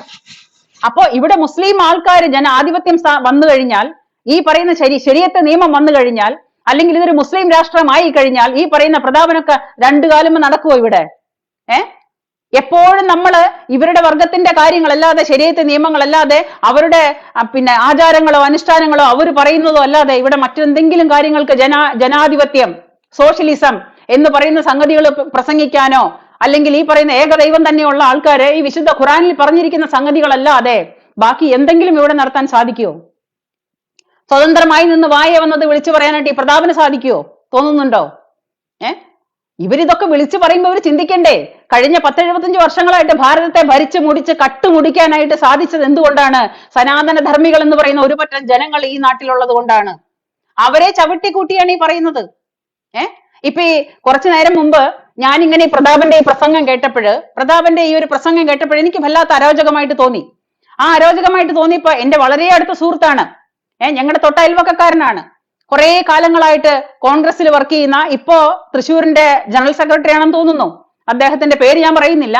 ആ ജനറൽ സെക്രട്ടറിയോട് ഞാൻ വിളിച്ചിട്ട് ഞാൻ പറഞ്ഞു, ഇങ്ങനൊരു വീഡിയോയെ കുറിച്ച് കേൾക്കുന്നുണ്ടല്ലോ, എന്താണ് ഇതിന്റെ സത്യമെന്ന് അറിയുന്നില്ല, എന്തായാലും പറഞ്ഞത് വളരെ എങ്ങനെയൊക്കെ സംസാരിക്കുന്നുണ്ടെങ്കിൽ വളരെ മോശമല്ലേ, അതൊരു രാഷ്ട്രീയ പാർട്ടിയെ ബാധിക്കുന്ന ഒരു വിഷയമാണ്. ഒരു വിഭാഗക്കാരെ മാത്രം പൊക്കി പിടിച്ചുകൊണ്ട് പറയുന്ന ഈ സംഗതികൾ മറ്റുള്ളവർക്ക് കേട്ടാൽ ദഹിക്കണമെന്നില്ല. അത് പറഞ്ഞപ്പോഴേക്കും അദ്ദേഹം ചൂടായിട്ട് എന്നോട് ചോദിക്കാണ്, പിന്നെ താൻ ഇതിനു മുമ്പ് ചെയ്തിരുന്ന വീഡിയോ ഞാൻ കണ്ടിരുന്നു, പ്രതാപനെ കുറിച്ച് പറഞ്ഞത് ശരിയായില്ല, പ്രതാപൻ എന്ത് ചെയ്തിട്ടാണ്, അത് ഞങ്ങളുടെ ഒരു പോഷക സംഘടനയായിരുന്നു, അവർ യൂത്തന്മാരാണ് അവിടെ വന്ന് ചെയ്തത്. പിന്നെ അത് ഞാൻ പറഞ്ഞു, ഞാൻ ഇവിടെ ഇരുന്നു കൊണ്ടല്ലേ ചെയ്യുന്നത്. അപ്പൊ പറയുന്നത്, താൻ അവിടെ ഇരുന്നു കൊണ്ടല്ലേ കേൾക്കുന്നത്, അത് സത്യമല്ല.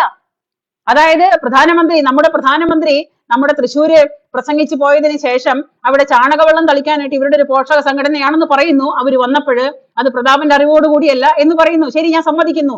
അത് യൂത്ത് സംഘടനയോ അവരുടെ പോഷക സംഘടനയോ കോൺഗ്രസോ പിന്നെ മാർക്സിസ്റ്റോ BJP-യോ ആരാവട്ടെ, ഞാൻ ചോദിക്കുന്നത് ഭാരതത്തിന്റെ പ്രധാനമന്ത്രിയാണ്, ഇന്ത്യൻ പ്രധാനമന്ത്രിയാണ് അവിടെ വന്നത്. ആ ഇന്ത്യൻ പ്രധാനമന്ത്രി വരുമ്പോൾ എല്ലാ പാർട്ടിക്കാരും ഒരുപോലെ സഹകരിക്കേണ്ട ഒരു സ്ഥലമാണത്. അപ്പൊ അവിടെ രാഷ്ട്രീയം ഉണ്ടെന്നുണ്ടെങ്കിൽ നിങ്ങൾ മാറി നിൽക്കുന്നു, ശരി, സമ്മതിക്കാം. അതെ, പ്രധാനമന്ത്രി BJP-യുടെ മാത്രമാണെന്നുണ്ടെങ്കിൽ ആയിക്കോട്ടെ. ഇന്ത്യൻ പ്രധാനമന്ത്രി BJP-യുടെ മാത്രം കുത്തകയല്ല. ഇന്ത്യൻ പ്രധാനമന്ത്രി ഇന്ത്യയുടെ പ്രധാനമന്ത്രിയാണ്. ആ ഇന്ത്യയുടെ പ്രധാനമന്ത്രി ഇത്രയും 140 കോടി ജനങ്ങളാൽ തെരഞ്ഞെടുക്കപ്പെട്ട അദ്ദേഹം ഓട് പൊളിച്ചിട്ടോ അല്ലെങ്കിൽ നൂലുമ കെട്ടിയിറക്കിയതോ അല്ല. അപ്പൊ ഈ അല്പന്മാര് മനസ്സിലാക്കേണ്ട ഒരു വിഷയമുണ്ട്. ഞാൻ ആ വിഷയത്തെ കൂടുതൽ സംസാരിക്കാൻ പോയില്ല, കാരണം വെറുതെ തർക്കിച്ചിട്ട് അയൽവക്കത്തുള്ള ബന്ധം വഷളാക്കണ്ടെന്ന് കരുതിയിട്ട്. രാഷ്ട്രീയം പറഞ്ഞാൽ പലപ്പോഴും പല ബന്ധങ്ങളും അവസാനിച്ചു പോകും.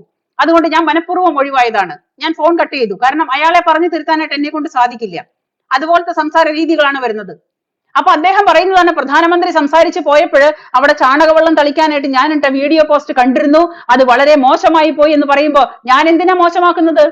എന്റെ പ്രധാനമന്ത്രി, നമ്മുടെ പ്രധാനമന്ത്രി എന്ന് മാത്രമേ ഞാൻ കരുതുന്നുള്ളൂ. ഞാൻ രാഷ്ട്രീയമല്ല കരുതിയത്. ആ പ്രധാനമന്ത്രി പിന്നെ പൊതു ചടങ്ങിൽ പ്രസംഗിക്കാൻ വന്ന സ്റ്റേജിൽ ചാണകവെള്ളം തളിക്കാനായിട്ടുള്ള യോഗ്യതയൊന്നും ഇനിയിപ്പം കോൺഗ്രസിന്റെ പോഷക സംഘടനയല്ല, കോൺഗ്രസ് മൊത്തം വിചാരിച്ചാലും അത് ചെയ്തത് മോശം എന്ന് മാത്രമേ എനിക്ക് പറയാനുള്ളൂ. അത് വളരെ മോശമാണ്. ഭാരത പ്രധാനമന്ത്രി എല്ലാവരുടെയും പ്രധാനമന്ത്രിയാണ്. അദ്ദേഹം ഒരു കേരളത്തിന്റെ മുഖ്യമന്ത്രിയായിട്ടല്ല വന്നത്, ഭാരതത്തിന്റെ പ്രധാനമന്ത്രിയായിട്ടാണ്. ആ ബഹുമാനം അദ്ദേഹത്തിന് കൊടുക്കണമായിരുന്നു. ആ ബഹുമാനമെങ്കിലും അദ്ദേഹത്തിന് ഇവർ കൊടുക്കണമായിരുന്നു. അത് കൊടുത്തില്ല. അതിന് പകരം ഈ പറയുന്ന എന്റെ സുഹൃത്ത് എന്നോട് വാദിക്കാൻ വരുന്ന അടുത്ത പോയിന്റ് എന്താണെന്നറിയോ? അവർ പറയുന്ന പോയിന്റ് എന്ന് പറഞ്ഞു കഴിഞ്ഞാല്, ഈ ഈ എന്താ പറയാ പ്രധാനമന്ത്രി അതിന്റെ ഒരു തടസ്സം നേരിട്ടു. അതായത് പ്രധാനമന്ത്രിയുടെ പേഴ്സണൽ ജീവിതമാണ് എന്റെ മുന്നിലേക്ക് വലിച്ചിടുന്നത്. എന്റെ സുഹൃത്ത് എന്നോട് പറയാണ്, പ്രധാനമന്ത്രി സ്വന്തം ജീവിതത്തില് ഭാര്യയെ ഉപേക്ഷിച്ചവനാണ് പ്രധാനമന്ത്രി. ഞാൻ ചോദിക്കുന്ന, ഭാര്യയും ഭർത്താവിനെയും ഉപേക്ഷിച്ചവരും പിന്നെ സ്വന്തം പേഴ്സണൽ ജീവിതങ്ങളൊക്കെ പല തരത്തിലും പലർക്കും പലതരത്തിലാണ്. എനിക്കും നിങ്ങൾക്കും ഒക്കെയുണ്ട് പേഴ്സണൽ കാര്യങ്ങൾ, ഇല്ലേ? എല്ലാവരും കല്യാണം കഴിച്ചാൽ അതേ ഭാര്യയോട് കൂടി തന്നെ അവസാന കാലം വരെ ജീവിച്ചവരാരുമില്ല. ഉണ്ടോ? പലരും ശരിയാവില്ല എന്ന് തോന്നുമ്പോൾ ഡിവോഴ്സ് ആവുന്നുണ്ട്, പലരും ജീവിതത്തിൽ ഇടയ്ക്ക് വെച്ചിട്ട് പിരിയുന്നവരുണ്ട്, പലതരത്തിലും സംഭവിക്കുന്നുണ്ട്. അപ്പൊ അത് മുഴുവനും വലിച്ചിട്ട് പറയാനായിട്ട് അത്രയും ബോധമില്ലാത്തവനാണോ ഇയാളെന്ന് എന്നുപോലും ഞാൻ ചിന്തിച്ചു പോയി. കാരണം പണ്ടത്തെ കാലത്ത് ശൈശവ വിവാഹം എന്ന് പറയുന്ന ഒരു സംഗതി ഉണ്ടായിരുന്നു. ആ ശൈശവ വിവാഹത്തില് എങ്ങാണ്ട് പറഞ്ഞു വെച്ചൊരു ബന്ധമാണ് നരേന്ദ്രമോദിയുടെ ഒരു പേഴ്സണൽ ജീവിതത്തിൽ ഉണ്ടായ ഒരു ബന്ധം. ആ ബന്ധം പൊക്കിപ്പിടിച്ചു കൊണ്ടുവന്നിട്ടാണ് ഇവരിപ്പോ പറയുന്നത്. ഞാൻ ചോദിക്കട്ടെ, കോൺഗ്രസില് ഇത്രയും കാലം നിൽക്കുന്ന ഈ പ്രതാപൻ അടക്കമുള്ള ഈ മാന്യന്മാര് ഇന്നും അന്നും കല്യാണം കഴിച്ച ഭാര്യയുടെ കൂടെ മാത്രം ജീവിച്ചവരാണോ? ഈ പറയുന്ന തൃശ്ശൂരത്തെ ജനറൽ സെക്രട്ടറിയോടും കൂടി കേൾക്കാനാണ് ഞാൻ ചോദിക്കുന്നത്. ഈ കോൺഗ്രസ് എന്ന് പറയുന്ന പാർട്ടിയില്, ഈ കോൺഗ്രസ് എന്ന് പറയുന്ന പാർട്ടിയുടെ നേതാക്കന്മാരില്, കോൺഗ്രസ് എന്ന് പറയുന്ന പാർട്ടിയിൽ ഈ കണ്ട കാലം കൂടെ നിന്നിരുന്ന സീനിയർ ആയിട്ടുള്ള ജൂനിയർ ആയിട്ടുള്ള എല്ലാ നേതാക്കന്മാരോടും കൂടിയിട്ട് ഞാൻ ചോദിക്കുന്നത്, നിങ്ങൾ കെട്ടിയ പെണ്ണിനെ മാത്രമേ നിങ്ങൾ മുഖം കണ്ടിട്ടുള്ളൂ, വേറൊരു പെണ്ണുങ്ങളെ നിങ്ങൾ കണ്ടിട്ടില്ലേ? അങ്ങനെ പറയുമ്പോ നരേന്ദ്രമോദി കല്യാണം കഴിച്ചു, ഭാര്യയെ ഉപേക്ഷിച്ചു, എന്ത് ഉളുപ്പുണ്ടോ ഇതൊക്കെ പറയാനായിട്ട്? ഒരു സരിതാ നായർ എന്ന് പറയുന്ന ഒരു സ്ത്രീയെ ആദ്യ അവസാനം മുതൽ ഒന്നാക്കിയ കോൺഗ്രസ്സുകാരാണ് പറയുന്നത് നരേന്ദ്രമോദി പിന്നെ കല്യാണം കഴിച്ചിട്ട് ഭാര്യയെ ഉപേക്ഷിച്ചവനെന്ന്. നരേന്ദ്രമോദി കല്യാണം കഴിച്ച എന്ത് ശൈശവ വിവാഹത്തില് അന്നത്തെ കാലത്ത് ഏതോ കാലത്ത് നടന്നൊരു ചടങ്ങ്, ആ ചടങ്ങിൽ ഉണ്ടായിരുന്ന ഭാര്യയെ ഉപേക്ഷിച്ചു നരേന്ദ്രമോദി. അത് അദ്ദേഹത്തിന്റെ പേഴ്സണൽ കാര്യമല്ലേ? ഇവിടുത്തെ കലാകാരന്മാര്, സാംസ്കാരിക പിന്നെ നായകന്മാര്, അല്ലെങ്കിൽ സിനിമ അഭിനേതാക്കള്, കവികള്, കവയിത്രികള്, ഇങ്ങനെ വേണ്ട എല്ലാ തരത്തിലുള്ള പിന്നെ പബ്ലിക് ആയിട്ടുള്ള സാംസ്കാരിക നായകന്മാരെ നോക്കിയാൽ ആരൊക്കെയാണ് ഒറ്റ ഭാര്യയായിട്ട് ജീവിച്ചവര്? എത്ര പേരുണ്ടാവും? വിരലിൽ എണ്ണാവുന്നവര് മാത്രം, വെറും വിരലിൽ എണ്ണാവുന്നവര് മാത്രം. അങ്ങനെ ഉള്ളപ്പോഴാണ് പറയുന്നത് പ്രധാനമന്ത്രി കല്യാണം കഴിച്ചിട്ട് ഭാര്യയെ ഉപേക്ഷിച്ചവനാണെന്ന്. അദ്ദേഹത്തിന്റെ മേലേക്ക് ചാർത്തപ്പെടാനായിട്ട് കണ്ട ഒരു കുറ്റമാണ് ഈ പറയുന്നത്. അല്ലാതെ ഈ കണ്ട കാലം ഭരിച്ചിട്ട് ഇത്രയും രൂപയുടെ അഴിമതി നടത്തിയില്ലേ, ഇത്രയും രൂപയുടെ കുംഭകോണം നടത്തിയില്ലേ, ഇത്രയും രൂപ കട്ടെടുത്തില്ലേ എന്ന് പറയാൻ ഒരു വാക്കുകൊണ്ട് പോലും ഇല്ല. അതാണ് ആ മനുഷ്യന്റെ പ്ലസ് പോയിന്റ്. ഇന്ന് നരേന്ദ്രമോദിയെ ജനങ്ങൾ അംഗീകരിക്കുന്നുണ്ടെങ്കിൽ അദ്ദേഹത്തിന്റെ പ്ലസ് പോയിന്റ്, അദ്ദേഹം വളർത്തിയെടുത്ത അദ്ദേഹത്തിന്റെ പിന്നെ സ്വഭാവ രീതികള്, അദ്ദേഹം നാടിനു വേണ്ടി ചെയ്യുന്ന പല കാര്യങ്ങളും, അതൊക്കെയാണ് ഈ ലോകത്തെ ജനതകൾ അദ്ദേഹത്തിന് കൊടുക്കുന്ന പ്ലസ് പോയിന്റ് അല്ലേ? അപ്പോ അതേപോലത്തെ ഒരു മാന്യനായ, ഇത്രയും ഒരാളെ കൊണ്ടും ഒരു രൂപയുടെ പോലും പിന്നെ അഴിമതിയോ അല്ലെങ്കിൽ കട്ടുതീറ്റയോ ഒന്നുമില്ലാതെ മാന്യമായിട്ട് ഇന്നത്തെ തീയതി വരെ ഒരാൾക്കും വിരൽ ചൂണ്ടാൻ പറ്റാത്ത രീതിയിൽ ഒരു പൊതുപ്രവർത്തകൻ അത് പ്രവർത്തിച്ചെങ്കിൽ അതാണ് ആ മനുഷ്യന്റെ ബഹുമാനം. അതാണ് ആ മനുഷ്യനിലേക്ക് പാർട്ടി മറന്ന് എല്ലാവരെയും ആ മനുഷ്യനിലേക്ക് അടുപ്പിക്കാനായിട്ടുണ്ടായ കാരണം. ഏറ്റവും വലിയ പ്ലസ് പോയിന്റ് അതാണ്. അഴിമതിയില്ല, അഴിമതിയില്ല. ഒരു വാക്കുകൊണ്ട് പോലും, ഒരു രൂപ കൊണ്ട് പോലും അദ്ദേഹത്തിന്റെ നേരെ അഴിമതി പറയാനായിട്ട് സാധിക്കില്ല.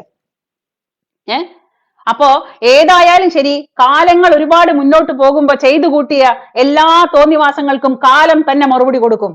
ആ കാലം തന്നെ മറുപടി കൊടുത്തതാണ് ഇത്രയും കാലത്തിനിടയ്ക്ക് അവസാനം വന്നു നിൽക്കുന്ന ഒരു പപ്പുമോൻ ഉണ്ടല്ലോ കോൺഗ്രസില്. ആ പപ്പുമോന് യാതൊരു തരത്തിലുള്ള വകതിരിവുമില്ലാതെ, യുക്തിബോധവുമില്ലാതെ, എവിടെ എങ്ങനെ പറയണം, എന്ത് ചെയ്യണം എന്നൊന്നും അറിയാതെ ഇതുപോലൊരു പപ്പുമോനെ കൊടുത്തെങ്കിൽ അത് കാലം കൊടുത്ത മറുപടിയാണ് ഗണ്ഡി കുടുംബത്തിന്. ഗണ്ഡി കുടുംബത്തിന് കാര്യം നടന്നു കഴിഞ്ഞപ്പോ മഹാത്മാഗാന്ധിയെ വരെ ചവിട്ടി തള്ളിയ വർഗമാണ് ഈ ഗണ്ഡി കുടുംബം. മഹാത്മാഗാന്ധിയുടെ ഗാന്ധിസം വെച്ചിട്ട് ആ ഗാന്ധിസത്തിന്റെ പേരില് ഇന്ന് ഇട്ട് നടക്കുന്ന, അതായത് വടി പോലെ തേച്ച പിന്നെ ഉണക്കി കൊണ്ടു നടക്കുന്ന കോൺഗ്രസ്സുകാരന്റെ ഈ പറയുന്ന വടി പോലെ ഉണക്കി നടക്കുന്ന അവന്റെ കുപ്പായമടക്കം, ആ വെള്ള കുപ്പായമടക്കം അതിന്റെ പുറകില് കാരിരുമ്പ് കറുത്ത പിന്നെ കളറുള്ള സ്വഭാവങ്ങളാണ്. അത് വേണം കരുതാൻ. ഈ കോൺഗ്രസ്, അതായത് ഏറ്റവും കൂടുതൽ ധാർമ്മികതയോട് കൂടിയിട്ട് അല്ലെങ്കിൽ അവകാശത്തോട് കൂടിയിട്ട് ഞാൻ പറയുന്നത് എന്തുകൊണ്ടെന്ന് വെച്ചാൽ, പഴയ ഒരു കോൺഗ്രസ്സുകാരന്റെ മകളാണ് ഞാന്, പഴയ ഒരു കോൺഗ്രസ് കുടുംബമാണ് ഞാന്. ആ പഴയ ഒരുപാട്, എന്റെ അച്ഛൻ ഏറ്റവും നല്ല മൂത്ത കോൺഗ്രസ്സുകാരനായിരുന്നു. ഒരു സ്വാതന്ത്ര്യ സമരത്തിൽ പങ്കെടുത്ത ഒരു മനുഷ്യൻ കൂടിയായിരുന്നു എന്റെ അച്ഛൻ, ഒരു സ്വാതന്ത്ര്യ സമര സേനാനി. അദ്ദേഹം 10 പൈസ പോലും സ്വാതന്ത്ര്യ സമര സേനാനികൾക്ക് പെൻഷൻ കൊടുക്കുന്നുണ്ടെന്ന് കേട്ടപ്പോ ഞങ്ങൾക്ക് പട്ടിണിയായിട്ട് കൂടി, പട്ടിണി കിടന്ന് വളർന്ന ഒരാളാണ് ഞാന്. അങ്ങനെ പട്ടിണി കിടക്കുമ്പോ കൂടി സ്വാതന്ത്ര്യ സമര സേനാനികൾക്ക് പെൻഷൻ അനുവദിച്ചിട്ടുണ്ടെന്ന് പറയുമ്പോൾ ആ പെൻഷൻ പോലും വേണ്ടെന്ന് വെച്ച ഒരാളാണ് എൻ്റെ അച്ഛൻ. അങ്ങനെയുള്ള ഒരു പഴയ കോൺഗ്രസ്സുകാരന്റെ മകളാണ് ഞാൻ. ഒരുപാട് നല്ല ആദർശങ്ങൾ പഠിപ്പിച്ച, ഒരുപാട് നല്ല, അതായത് എന്ത് ബുദ്ധിമുട്ട് വന്നാലും കഷ്ടപ്പാട് വന്നാലും എന്ത് ബുദ്ധിമുട്ടുകൾ വന്നാലും മുണ്ടു മുറുക്കി എടുത്താലും അന്യന്റെ മുതൽ ആഗ്രഹിക്കാതെ ഉള്ളത് കൊണ്ട് കഴിയണമെന്ന് ജീവിതം പഠിപ്പിച്ച ഒരു അച്ഛന്റെ മകളാണ് ഞാൻ. അങ്ങനെയുള്ള ഒരു ആദർശധീരനായ അച്ഛനാണ്. അവസാന കാലം വരെയും എൻ്റെ അച്ഛന് ആക്സിഡന്റ് പറ്റി മരിക്കുന്ന കാലം വരെയും എൻ്റെ അച്ഛൻ ഒരിക്കലും ഒരു ബാക്കിയുള്ള ഒരു തുണിത്തരങ്ങളും എൻ്റെ അച്ഛൻ ഉപയോഗിച്ചിട്ടില്ല, ഖദർ മാത്രം. അവസാനം വരെ, അച്ഛന്റെ മരണം വരെ ഖദർ മാത്രം ഉപയോഗിച്ച്, ഖദറിന്റെ അച്ഛൻ ആകെ കൂടി തുണികൾ മേടിച്ചിട്ടൊന്നും 10 രൂപ പോലും ചെലവാവില്ല. ഒരു ആഡംബര ജീവിതവുമില്ല. ഒരു ഗാന്ധിയന്റെ അതേപോലത്തെ അവസാന കാലം വരെ ഖദർ മാത്രം ധരിച്ച് മരണാവസാനം വരെ ഖദർ മാത്രം ധരിച്ച ഒരു സ്വാതന്ത്ര്യ സമര സേനാനിയുടെ പഴയ കോൺഗ്രസ്സുകാരന്റെ മകളാണ് ഞാൻ. ഞാനാണ് പറയുന്നത്. അപ്പൊ എനിക്ക് എല്ലാ തരത്തിലും പറയാനുള്ള അർഹതയുണ്ട്. ഈ പറയുന്ന ഇവന്മാരെന്നിട്ട് എന്നോട് പറയണതാണ്, ഈ പറയുന്ന നമ്മുടെ പ്രധാനമന്ത്രിക്ക് കല്യാണം കഴിച്ചപ്പോ കല്യാണത്തിൽ ഭാര്യയെ ഉപേക്ഷിച്ചു. ശൈശവ വിവാഹത്തിലെങ്ങാണ്ട് പണ്ട് തന്തയും തള്ളയും ചെയ്തു വെക്കുന്ന ഒരു അന്ധവിശ്വാസത്തിന്റെ പേരില് ഇന്നും അദ്ദേഹത്തിന് വിമർശിക്കുകയാണ്. അല്ലാതെ 10 രൂപയുടെ പോലും ഒരു അഴിമതി ചൂണ്ടിക്കാണിക്കാൻ ഇവരെ കൊണ്ട് സാധിക്കില്ല. ഇനി എന്താണെങ്കിലും ശരി എല്ലാവരോടും ഞാൻ പറയുന്നത്, നമ്മുടെ പ്രധാനമന്ത്രിയല്ലേ. പണ്ട് മൻമോഹൻ സിംഗിനെ നാണം കെടുത്തിയപ്പോ ആ സംഗതിയിൽ അന്ന് ഗുജറാത്ത് മുഖ്യമന്ത്രിയായിരുന്ന ഈ പറയുന്ന നമ്മുടെ നരേന്ദ്രമോദി തന്നെ പറയുന്നുണ്ട്, കേരളത്തിലെ ഭാരതത്തിന്റെ പ്രധാനമന്ത്രിയെ നാണം കെടുത്താനൊന്നും ആരും വരേണ്ട കാര്യമില്ല. ഞങ്ങൾ തമ്മിൽ പലതരത്തിലുള്ള തർക്കങ്ങളും കാര്യങ്ങളും ഒക്കെ ഉണ്ടായിരിക്കും. പക്ഷെ മറ്റൊരാള്, പുറത്തു നിന്ന് വന്ന ഒരാള് ഞങ്ങളുടെ കൂട്ടത്തിൽ വന്ന് കളിക്കണ്ട.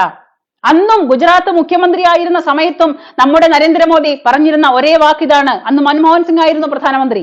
അദ്ദേഹത്തെ ആരോ കളിയാക്കിയതിന്റെ പേരില് നമ്മുടെ ഇന്നത്തെ പ്രധാനമന്ത്രി കൊടുത്ത മറുപടിയാണ്, ഞങ്ങളുടെ ഇന്ത്യക്കകത്ത് കയറി കളിക്കാൻ വരണ്ട, ഇന്ത്യയുടെ പ്രധാനമന്ത്രിയെ ചൊറിയാൻ വരണ്ട, അതിനുള്ള യോഗ്യത നിങ്ങൾക്കില്ല. പറഞ്ഞു വരുമ്പോ ഞങ്ങളിൽ പല പ്രശ്നങ്ങളുണ്ടാവും. പക്ഷെ പുറത്തുനിന്നുള്ള ഒരാള് പ്രധാനമന്ത്രിയെ കളിയാക്കാൻ വരേണ്ട ആവശ്യമില്ല എന്ന് ചിന്തിക്കുന്ന ആ മാനസികാവസ്ഥയാണ് ആ മനുഷ്യനെ ഇന്ന് എല്ലാവരുടെ മുമ്പിൽ നേതാവാക്കിയത്. നമ്മുടെ പ്രധാനമന്ത്രിയുടെ ഈ മാനസികാവസ്ഥയാണ് നമ്മുടെ എല്ലാവരുടെ മുമ്പിലും അദ്ദേഹത്തെ നേതാവാക്കിയത്. ഈ ഏകതാ മനോഭാവം തന്നെയാണ്. പക്ഷെ ഇന്ന് കോൺഗ്രസ് എന്താ ചെയ്തുകൊണ്ടിരിക്കുന്നത്? ഈ പറയുന്ന മുസ്ലിം പ്രീണനം, എവിടെ നോക്കിയാലും പ്രീണനങ്ങൾ മാത്രം, പ്രീണിപ്പിച്ച് ഞാൻ ചോദിക്കുന്നേ, ഈ പറയുന്ന കോൺഗ്രസ്സുകാർക്ക് മുസ്ലിം മാത്രം ഇവിടെ ജീവിച്ചാൽ മതിയോ? മുസ്ലിമുകൾക്ക് മാത്രം ഒരു ജീവിതം ഉണ്ടായാൽ മതിയോ? എന്താണ് ഇവർ ഉദ്ദേശിക്കുന്നത്? അതോ ഇവിടെ ഒരു മുസ്ലിം രാജ്യം ഉണ്ടായി കാണണമെന്നാണോ ഇവരുടെ ഒരു ആവശ്യം? അപ്പൊ ബാക്കിയുള്ളവർ എവിടെ പോവും? ഇവിടെ മുസ്ലിം ഭൂരിപക്ഷത്തില് 1 or 2 കൂടി വരുമ്പോ തന്നെ പലതരത്തിലുള്ള നിയമങ്ങളും പലതരത്തിലുള്ള ശരീഅത്ത് നിയമങ്ങളും നടപ്പിലാക്കാനായിട്ട് പലരും ഇവിടെ ശ്രമിക്കുന്നുണ്ട്. നടക്കുന്നില്ല. അതാണ് സത്യം. അപ്പൊ ഈ ലോകം മുഴുവനും ഇസ്ലാം മതം വന്നു കഴിഞ്ഞാൽ ഇവിടെ മനുഷ്യൻ സമാധാനമായിട്ട് ജീവിക്കോ പ്രതാപ? ലോകം മുഴുവൻ ശരീഅത്ത് വന്നു കഴിഞ്ഞാൽ ഇവിടെ കോടതികളും നിയമങ്ങളും മറ്റുള്ളതൊക്കെ ഇവിടെ നടന്നു പോവോ? എന്താണ് ഇയാൾ ഉദ്ദേശിക്കുന്നത്? എനിക്ക് മനസ്സിലാവുന്നില്ല. ഇവിടുത്തെ ക്രിസ്ത്യാനികൾ, ഒരു ക്രിസ്തീയ വിഭാഗം എന്നൊന്നുണ്ട്. ഒരു 100-300 വർഷങ്ങളായിട്ടുള്ളൂ ക്രിസ്തീയ വിഭാഗങ്ങൾ നമ്മുടെ നാട്ടിൽ വന്നിട്ട്. ഈ പറയുന്ന ക്രിസ്തീയ വിഭാഗങ്ങൾ നമ്മുടെ നാട്ടിൽ വന്നിട്ട്, ഈ ക്രിസ്ത്യാനികൾ നമ്മുടെ നാട്ടിൽ വന്നതുകൊണ്ട് നമുക്ക് നല്ല വിദ്യാഭ്യാസം നമുക്ക് ലഭിക്കാൻ സാധ്യതയുണ്ടായി.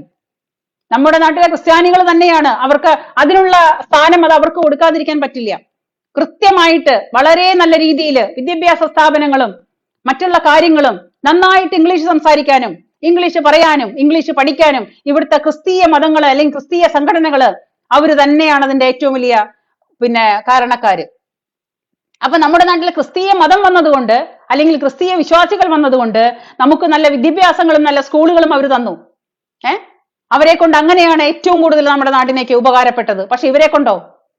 ഈ ഇസ്ലാം മതം എന്ന് പറയുന്നത് വന്നിട്ട് ഇവിടെ മനുഷ്യന് കുത്തിത്തിരിപ്പും സമാധാനക്കേടും അടിച്ചേൽപ്പിക്കലും മാത്രമല്ലാതെ ഇസ്ലാം മതം നമ്മുടെ നാട്ടിന് തന്നിട്ടുള്ള എന്തെങ്കിലും ഒരു കാര്യത്തിന്റെ കാര്യം പറയട്ടെ പ്രതാപൻ. നമ്മുടെ നാട്ടിൽ ഇസ്ലാം മതം വന്നിട്ട് ഇസ്ലാം മതം നമുക്ക് വേണ്ടി ഇന്നത് ചെയ്തു, ഇസ്ലാം മതം മറ്റുള്ളവന് മാതൃകയാണ്, അല്ലെങ്കിൽ ഇസ്ലാം മതം മാതൃകയാക്കിയിട്ട് ഇങ്ങനെ വേണം എന്ന് പറയാനായിട്ട് ഒരു കാര്യം, ഈ കുത്തിത്തിരിപ്പും ബോംബ് വയ്ക്കലും മറ്റുള്ള പ്രശ്നങ്ങളും അല്ലാതെ, തല്ലും കൊള്ളിവയ്പും അതും ഇതുമല്ലാതെ എന്തെങ്കിലും ഒരു നല്ല കാര്യം നാടിന് വേണ്ടിയിട്ട് ഈ ഇസ്ലാം മതം എന്താണ് നമുക്ക് തന്നിട്ടുള്ളത്? പറയണം അവര് തന്നെ പറയണം. ഈ പ്രാകൃത മതക്കാരും വിശ്വാസങ്ങളും വന്നിട്ട് നമുക്ക് കിട്ടിയിട്ടുള്ള, അവരിൽ നിന്ന് കിട്ടിയിട്ടുള്ള സന്ദേശം എന്താണ്? അല്ലെങ്കിൽ സമാധാനമാണോ? സമാധാനത്തിന്റെ മതം എന്ന് പേര് മാത്രമേ ഉള്ളൂ. ഈ സമാധാന മതക്കാര്, ഞാൻ ഒരിക്കലും ഒരാളെയും തരംതിരിച്ച് പറയുന്നതല്ല, സത്യസന്ധമായ വാക്കുകളാണ്. എന്നെ ആരും ആക്ഷേപിക്കാൻ വന്നിട്ട് കാര്യമില്ല, എന്റെ അനുഭവം കൊണ്ടാണ് ഞാൻ പറയുന്നത്. അപ്പൊ അവര് പറയണം. പിന്നെ എന്തിനു വേണ്ടിയിട്ടാണ് ഈ പ്രീണനം? എന്തിനു വേണ്ടിയിട്ടാണ് പ്രീണനം? ആരെ കാണിക്കാനാ? എല്ലാവരും മനുഷ്യരെല്ലാവരും തുല്യരല്ലേ? പാർട്ടിയോ രാഷ്ട്രീയമോ മാറ്റിവെച്ചാൽ മനുഷ്യരെല്ലാവരും തുല്യരല്ലേ? ഒരു കൂട്ടർ ബഹുദൈവ വിശ്വാസികളോ ഏകദൈവ വിശ്വാസികളോ അല്ലെങ്കിൽ പിന്നെ പള്ളിയിൽ പോകുന്നവരോ ചർച്ചിൽ പോകുന്നവരോ ആരോ ആവട്ടെ, ഇവരെ എല്ലാവരെയും കീറി മുറിച്ചാൽ കാണുന്നതും ഒക്കെ ഒരേ കളറിലുള്ള ചോരയല്ലേ? പിന്നെന്തിനാണ് ഈ പ്രീണനം? ആരെയാണ് ഇവർ പേടിക്കുന്നത്? ഇപ്പൊ ഈ മുസ്ലിം പ്രീണനത്തിന്റെ ഏറ്റവും വലിയ അവസാനത്തെ എക്സാമ്പിൾ എന്താണെന്നറിയോ? ശ്രീരാമ ക്ഷേത്രത്തിന്റെ പ്രാണപ്രതിഷ്ഠയില് ഈ കോൺഗ്രസ് എന്ന് പറയുന്ന പാർട്ടിക്കാർ പങ്കെടുക്കുന്നില്ല. ഞാൻ ഒരിക്കലും പ്രതീക്ഷിച്ചിട്ടില്ല ഇവരിൽ നിന്ന് അങ്ങനെ സംഭവിക്കുമെന്ന്. അവസാന കാലം വരെയും, മരണപ്പെടുന്ന അവസാന നാളുകളിൽ വരെ റാം റാം എന്ന് മാത്രം പിന്നെ ഉരുവിട്ടുകൊണ്ടിരുന്ന ഒരു മഹാത്മാവിന്റെ ഒരു പാർട്ടിയാണ് ഈ പറയുന്ന ഇന്ത്യൻ നാഷണൽ കോൺഗ്രസ്. ആ കോൺഗ്രസ്സുകാർ പറയുന്നത് ശ്രീരാമന്റെ അയോധ്യ ക്ഷേത്രത്തില് പ്രാണപ്രതിഷ്ഠയിൽ അവർക്ക് പങ്കെടുക്കാൻ സൗകര്യമില്ല, അവർ പങ്കെടുക്കുന്നില്ല. അത് പൊക്കോട്ടെ, കുഴപ്പമില്ല, പങ്കെടുക്കണ്ട. ഈ കാണിക്കുന്നത് കൈയുള്ളവൻ കാണിക്കുമ്പോ കണ്ണുള്ളവൻ കാണുമെന്നെങ്കിലും കോൺഗ്രസ്സുകാരെ നിങ്ങൾ പിന്നെ ചിന്തിക്കണം. നിങ്ങൾ ഒരു പറ്റം മുസ്ലിങ്ങളെ മാത്രം പ്രീണിപ്പിച്ച് ജീവിച്ചാല് ബാക്കിയുള്ളവരും മനുഷ്യരാണ്. ഇവിടുത്തെ ഹിന്ദുവും ഇവിടുത്തെ ക്രിസ്ത്യാനികളും മനുഷ്യരാണ്. അവർക്ക് അവരുടെ വിശ്വാസങ്ങളും അവരുടെ പള്ളികളും പ്രാർത്ഥനകളും വേറെയാണെന്നുണ്ടെങ്കിലും എല്ലാ കാര്യത്തിലും ഏകതയിൽ നോക്കുമ്പോൾ എല്ലാവരും മനുഷ്യരാണ്. എല്ലാവർക്കും അവരവരുടെ വിശ്വാസങ്ങളാണ് വലുത്. ആ ഒരു കൂട്ടരുടെ വിശ്വാസം മാത്രമാണ് വലുതെന്ന് പറഞ്ഞിട്ട് ഘോരം പ്രസംഗിക്കുമ്പോ മറ്റുള്ളവരെ അടിച്ചു താഴ്ത്തുന്നത് എന്തിനാ? അതെന്തിനാണെന്നാണ് നമ്മുടെ ചോദ്യം. കുറെ കാലമായി നമ്മൾ ഇത് കാണുന്നു. കഴിഞ്ഞ 10-25 കൊല്ലം ഭാരതം ഭരിച്ച് മുടിച്ച് ഇതേപോലത്തെ പ്രീണനം കാണിച്ച് ഈ വോട്ട് ബാങ്ക് ഉണ്ടാക്കി. നിങ്ങൾ വോട്ട് ബാങ്കിന് വേണ്ടിയിട്ടാണ് ഈ കാണിക്കുന്നതെങ്കിൽ നിങ്ങളിപ്പം എവിടെ നിന്ന് എവിടെ വരെ എത്തി? നിങ്ങൾ കാണിക്കുമ്പോ ഭാരതത്തിലെ ജനങ്ങൾ കാണുന്നു. നിങ്ങൾ കാണിക്കുമ്പോ ഭാരതത്തിലെ ജനങ്ങൾ അത് കാണുന്നു, മനസ്സിലാക്കുന്നു. ജനങ്ങളെ പഠിക്കുമല്ലോ. നമ്മളെ എല്ലാവരെയും പഠിപ്പിച്ചാൽ നമ്മൾ പഠിക്കും, ഇല്ലേ? അപ്പൊ നമ്മളെ പഠിപ്പിച്ചു തന്ന നമ്മളിപ്പോ പഠിച്ച് പാസ്സായിക്കൊണ്ടിരിക്കുകയാണ്. ഇനി എന്തു പറഞ്ഞു വന്നാലും അതൊന്നും മായാൻ പോകുന്നില്ല. അവസാനം വന്നിട്ട് ഇപ്പൊ ഇവർ ചെയ്ത അക്രമമാണ്. ആ അക്രമത്തിൽ അവരെ കൊണ്ട് വിനാശകാലെ വിപരീത ബുദ്ധി, കോൺഗ്രസ്സുകാരെ വിനാശകാലെ വിപരീത ബുദ്ധി. നിങ്ങൾ ഈ കേരളത്തിലെങ്കിലും കിടന്നിട്ട് ഇങ്ങനെ ജീവിച്ചു പോകുന്നുണ്ടെങ്കിൽ അവിടെയും കൂടെ കോൺഗ്രസ് മുക്ത ഭാരതം എന്ന് വരാനുള്ള അവസാനത്തെ ആണിയാണ് നിങ്ങൾ അടിച്ചിരിക്കുന്നത്. ഞാനിത് വെല്ലുവിളിക്കുന്നതല്ല, സത്യമായ കാര്യം ഞാൻ പറയുന്നത്. ഒരു ഭാരതത്തിന്റെ പിന്നെ അയോധ്യ ക്ഷേത്രത്തിന്റെ ഒരു തർക്ക പിന്നെ ഇത് കഴിഞ്ഞിട്ട് അവിടെ ഒരു ക്ഷേത്രം വരുമ്പോൾ ആ ക്ഷേത്രത്തിന്റെ പ്രാണപ്രതിഷ്ഠയില് പങ്കെടുക്കാനായിട്ട് നിങ്ങളൊരു രാഷ്ട്രീയ പാർട്ടി, കഴിഞ്ഞ കുറെ കൊല്ലങ്ങളായിട്ട് ഭാരതം ഭരിച്ച ഒരു പാർട്ടി എന്നുള്ള നിലയ്ക്ക് നിങ്ങൾക്ക് പൂർണ്ണ ഉത്തരവാദിത്തം ഉണ്ടായിരുന്നു. അപ്പൊ നിങ്ങൾക്ക് ഹിന്ദുവിനെ വേണ്ട, നിങ്ങൾക്ക് പൊന്നാനി പോയാ മതി, നിങ്ങൾക്ക് അവര് മാത്രം മതി, നിങ്ങൾക്ക് മുസ്ലിം പ്രീണനം മാത്രം മതി. ഈ പറയുന്ന സതീശനായാലും ഈ പ്രതാപനായാലും എവരിലെ ഏതു മനുഷ്യരെ എടുത്താലും ശരി, എവർക്ക് അവര് മാത്രം മതി, നമ്മൾ വേണ്ട. സനാതനികൾ വേണ്ടേ വേണ്ട, ബഹുദൈവ വിശ്വാസികൾ വേണ്ടേ വേണ്ട, ക്രിസ്ത്യാനികൾ തീരെയും വേണ്ട. ഇവർക്ക് ഇവർ മാത്രം മതി, ഇവര് മാത്രം സന്തോഷിച്ചാൽ മതി എന്നാണ് ഇവരുടെ ഒരു ധാരണ. അപ്പൊ നമ്മളും അത് കണ്ടുകൊണ്ട് മുന്നോട്ട് പോയാൽ മതി. ഇവിടുത്തെ ഓരോ കോൺഗ്രസ്സുകാരന്റെയും, അതായത് ഇത്രയ്ക്കും തരം താഴ്ന്ന രീതിയിൽ ചിന്തിക്കാൻ കഴിയുമെന്ന് എല്ലാവരെയും ഉൾക്കൊള്ളാൻ സാധിക്കണം. ഒരു രാഷ്ട്രീയ പാർട്ടിക്ക് എല്ലാവരെയും ഉൾക്കൊള്ളാൻ സാധിക്കണം. അതാണ് അവരുടെ ഏറ്റവും വലിയ വിജയം. അപ്പൊ ആ മനുഷ്യരെ അവർക്ക് ഒരു വിഭാഗക്കാര്, അതായത് ഹിന്ദു എന്ന് പറയുന്ന സനാതന ധർമ്മികള്, അതവിടെ ചവിട്ടി കൂട്ടിയാലും നെഞ്ചത്ത് കയറിയാലും അവിടെ കിടന്നോളും, എവിടെയും പോവില്ല, കാലിന്റെ അടിയിൽ കിടന്നോളും. ബാക്കിയുള്ളവർ അങ്ങനെയല്ല, അവരെ ഇങ്ങനെ പ്രീണിപ്പിച്ചുകൊണ്ട് ഇങ്ങനെ വാഴ്ത്തിപ്പാടി പ്രീണിപ്പിച്ച് ഇങ്ങനെ ഇരിക്കണം, അപ്പോഴേ ശരിയാവുള്ളൂ. പക്ഷേ ഈ വാഴ്ത്തിപ്പാട്ടും ഈ പ്രീണനവും എല്ലാം അവസാനം കൊണ്ട് എത്തി നിൽക്കുന്നത് എവിടേക്കാണ്? ഇവിടെ സനാതന ധർമ്മവിശ്വാസം എന്നൊരു സംഗതി ഇവിടെ ഇല്ലായിരുന്നെങ്കിൽ, ഇവിടെ ശരീഅത്ത് നിയമമായിരുന്നെങ്കിൽ ഈ ഭൂമിയിൽ ജീവിച്ചു പോവാനായിട്ട് പ്രതാപ നിങ്ങളടക്കമുള്ള കോൺഗ്രസ്സുകാരെ കഷ്ടപ്പെട്ടു പോയേനെ നിങ്ങൾ. അതൊക്കെ നിങ്ങൾക്കറിയാം. പക്ഷെ എന്നാലും നിങ്ങൾ അങ്ങനെ ചെയ്യുള്ളൂ. കാരണം നിങ്ങളുടെ പഴയ ചോര അങ്ങനെയാണ്. നിങ്ങളുടെ ചോരയിൽ കിടക്കുന്നത് ഈ പറയുന്ന ഇസ്ലാം മതമാണ്. കോൺഗ്രസ്സുകാരെ നെഹ്റു കുടുംബത്തിന്റെ പഴയ ചോരയിൽ കിടക്കുന്നത് ചരിത്രമൊന്നും ഞാൻ പറയുന്നില്ല, ഈ പറയുന്ന ഇസ്ലാം മതമാണ്. അതുകൊണ്ടാണ് നിങ്ങൾക്ക് ഈ പറയുന്ന വർഗങ്ങൾ മാത്രം മതി എന്നുള്ള ചിന്താഗതി വന്നത്. നാളെ എനിക്ക് എന്ത് സംഭവിച്ചാലും എന്റെ അയൽവക്കക്കാരൻ വരെ എന്നോട് ഭയങ്കരമായിട്ട് ഗർവിച്ചേക്കുന്നതാണ്. എനിക്ക് എന്ത് തന്നെ ആയാലും കുഴപ്പമില്ല. സത്യമാണ് ഞാൻ പറയുന്നത്. നമ്മൾ വേർതിരിവ് കണ്ടാൽ അത് സഹിക്കാൻ പറ്റില്ല. എന്തായാലും വേർതിരിവ് എന്നും വേർതിരിവ് തന്നെയാണ്. ഒരിക്കലും പൊതുസമൂഹത്തിൽ വേർതിരിവോടുകൂടി ചിന്തിക്കരുത്. സത്യസന്ധമായിട്ട് ചിന്തിക്കണം. എല്ലാവരെയും ഒരുപോലെ കാണാനുള്ള മനസ്സുണ്ടാവണം. നിങ്ങളുടെ ഉള്ളിന്റെ ഉള്ളിൽ എന്തു തന്നെയാണെങ്കിലും കൂടി നമ്മൾ പുറത്തേക്ക് കാണിക്കരുത്. അത് കാണിച്ചാൽ മറ്റുള്ളവൻ അത് വേദനിക്കപ്പെടും. അങ്ങനെ വേദനിപ്പിക്കാൻ പാടില്ല. ഏകതാ മനോഭാവം വേണം ആർക്കായാലും, ഏത് നേതാവായാലും ശരി. അത് BJP ആയിക്കോട്ടെ, കോൺഗ്രസ് ആയിക്കോട്ടെ, അല്ലെങ്കിൽ മുസ്ലിം കമ്മ്യൂണിസ്റ്റ് ആയിക്കോട്ടെ. ഈ പറയുന്ന 3 പാർട്ടിക്കാർ, ഇപ്പൊ നമ്മുടെ നാട്ടിലുള്ള 3 പാർട്ടിക്കാരായാലും ശരി, വേർതിരിവ് കാണിച്ചാൽ ആരും സഹിക്കില്ല, ആരും കണ്ടു നിൽക്കില്ല. കാരണം നമ്മൾ 2ാം കൂടിയൊന്നുമല്ല, 1ാം കൂടി തന്നെയാണ്. എല്ലാവർക്കും ഒരുപോലെ, എല്ലാവരും ഒരുപോലെ ടാക്സ് കൊടുത്തിട്ട് എല്ലാവരും ഒരുപോലെ കഷ്ടപ്പെട്ടിട്ട് ജീവിക്കുന്ന നാട്ടില് ഒരു കൂട്ടരെ മാത്രം പ്രീണിപ്പിച്ചുകൊണ്ട് ആരും മുന്നോട്ട് പോയാൽ അതൊന്നും അധികകാലം നിലനിൽക്കാൻ പോകുന്നില്ല. അത് തന്നെയാണ് കോൺഗ്രസിന് സംഭവിക്കാൻ പോകുന്നത്. കോൺഗ്രസ് സ്വയം മുടിഞ്ഞുകൊണ്ടിരിക്കുക, കോൺഗ്രസ് സ്വയം നശിച്ചുകൊണ്ടിരിക്കുക, സ്വയം നാണം കെട്ടുകൊണ്ടിരിക്കുക. അതുപോലത്തെ പ്രവർത്തികളാണ് അവരുടെ കയ്യിൽ നിന്ന് വരുന്നത്. അപ്പോ ഇവരുടെ കൂട്ടത്തില്, ഈ പറയുന്ന കോൺഗ്രസ്സുകാരുടെ പഴയ ഫാമിലിയിലെ പഴയ കുടുംബക്കാരുടെ കൂട്ടത്തില് ഏതിന്റെയൊക്കെ DNA ടെസ്റ്റ് നടത്തി കഴിഞ്ഞാൽ ഈ പറയുന്ന ഇസ്ലാം മതക്കാരൊക്കെ ആയിരിക്കും കൂടുതലും എന്നാണ് ഞാനും വായിച്ച ചരിത്രത്തിൽ നിന്ന് ഞാനും മനസ്സിലാക്കിയിട്ടുള്ളത്. അതൊന്നും ഞാൻ കൂടുതൽ പറയുന്നില്ല. അതൊക്കെ വലിയൊരു എന്താ പറയാ അവസ്ഥയായിട്ട് മാറും. അതുകൊണ്ട് ഞാനൊന്നും പറയുന്നില്ല. എല്ലാവരും ജീവിക്കണം നമ്മുടെ നാട്ടില് ഒരുപോലെ സമാധാനത്തോടു കൂടിയിട്ട്. അത് ഇസ്ലാം മതമായാലും ക്രിസ്ത്യൻ ആയാലും ഹിന്ദു ആയാലും എല്ലാവർക്കും ജീവിക്കാൻ, ഈ ഭൂമിയിൽ ജനിച്ചവന് ഇവിടെ ജീവിക്കാനായിട്ട് അവകാശമുണ്ട്. ഇത് ആരുടെയും അപ്പന്റെ വകയല്ല. നമ്മുടെ ഭാരതം എല്ലാവർക്കും ഒരുപോലെ, അതായത് സഹിഷ്ണുതയോട് കൂടിയിട്ട് എല്ലാവരെയും ഉൾക്കൊണ്ട് എല്ലാവർക്കും ഒരുപോലെ സ്ഥാനം കൊടുത്തുകൊണ്ട് ജീവിക്കേണ്ട ഒരു നാടാണ് ഭാരതം. അതാണ് ഭാരതത്തിന്റെ വിജയം. അവിടെ നിലനിൽപ്പുള്ളൂ.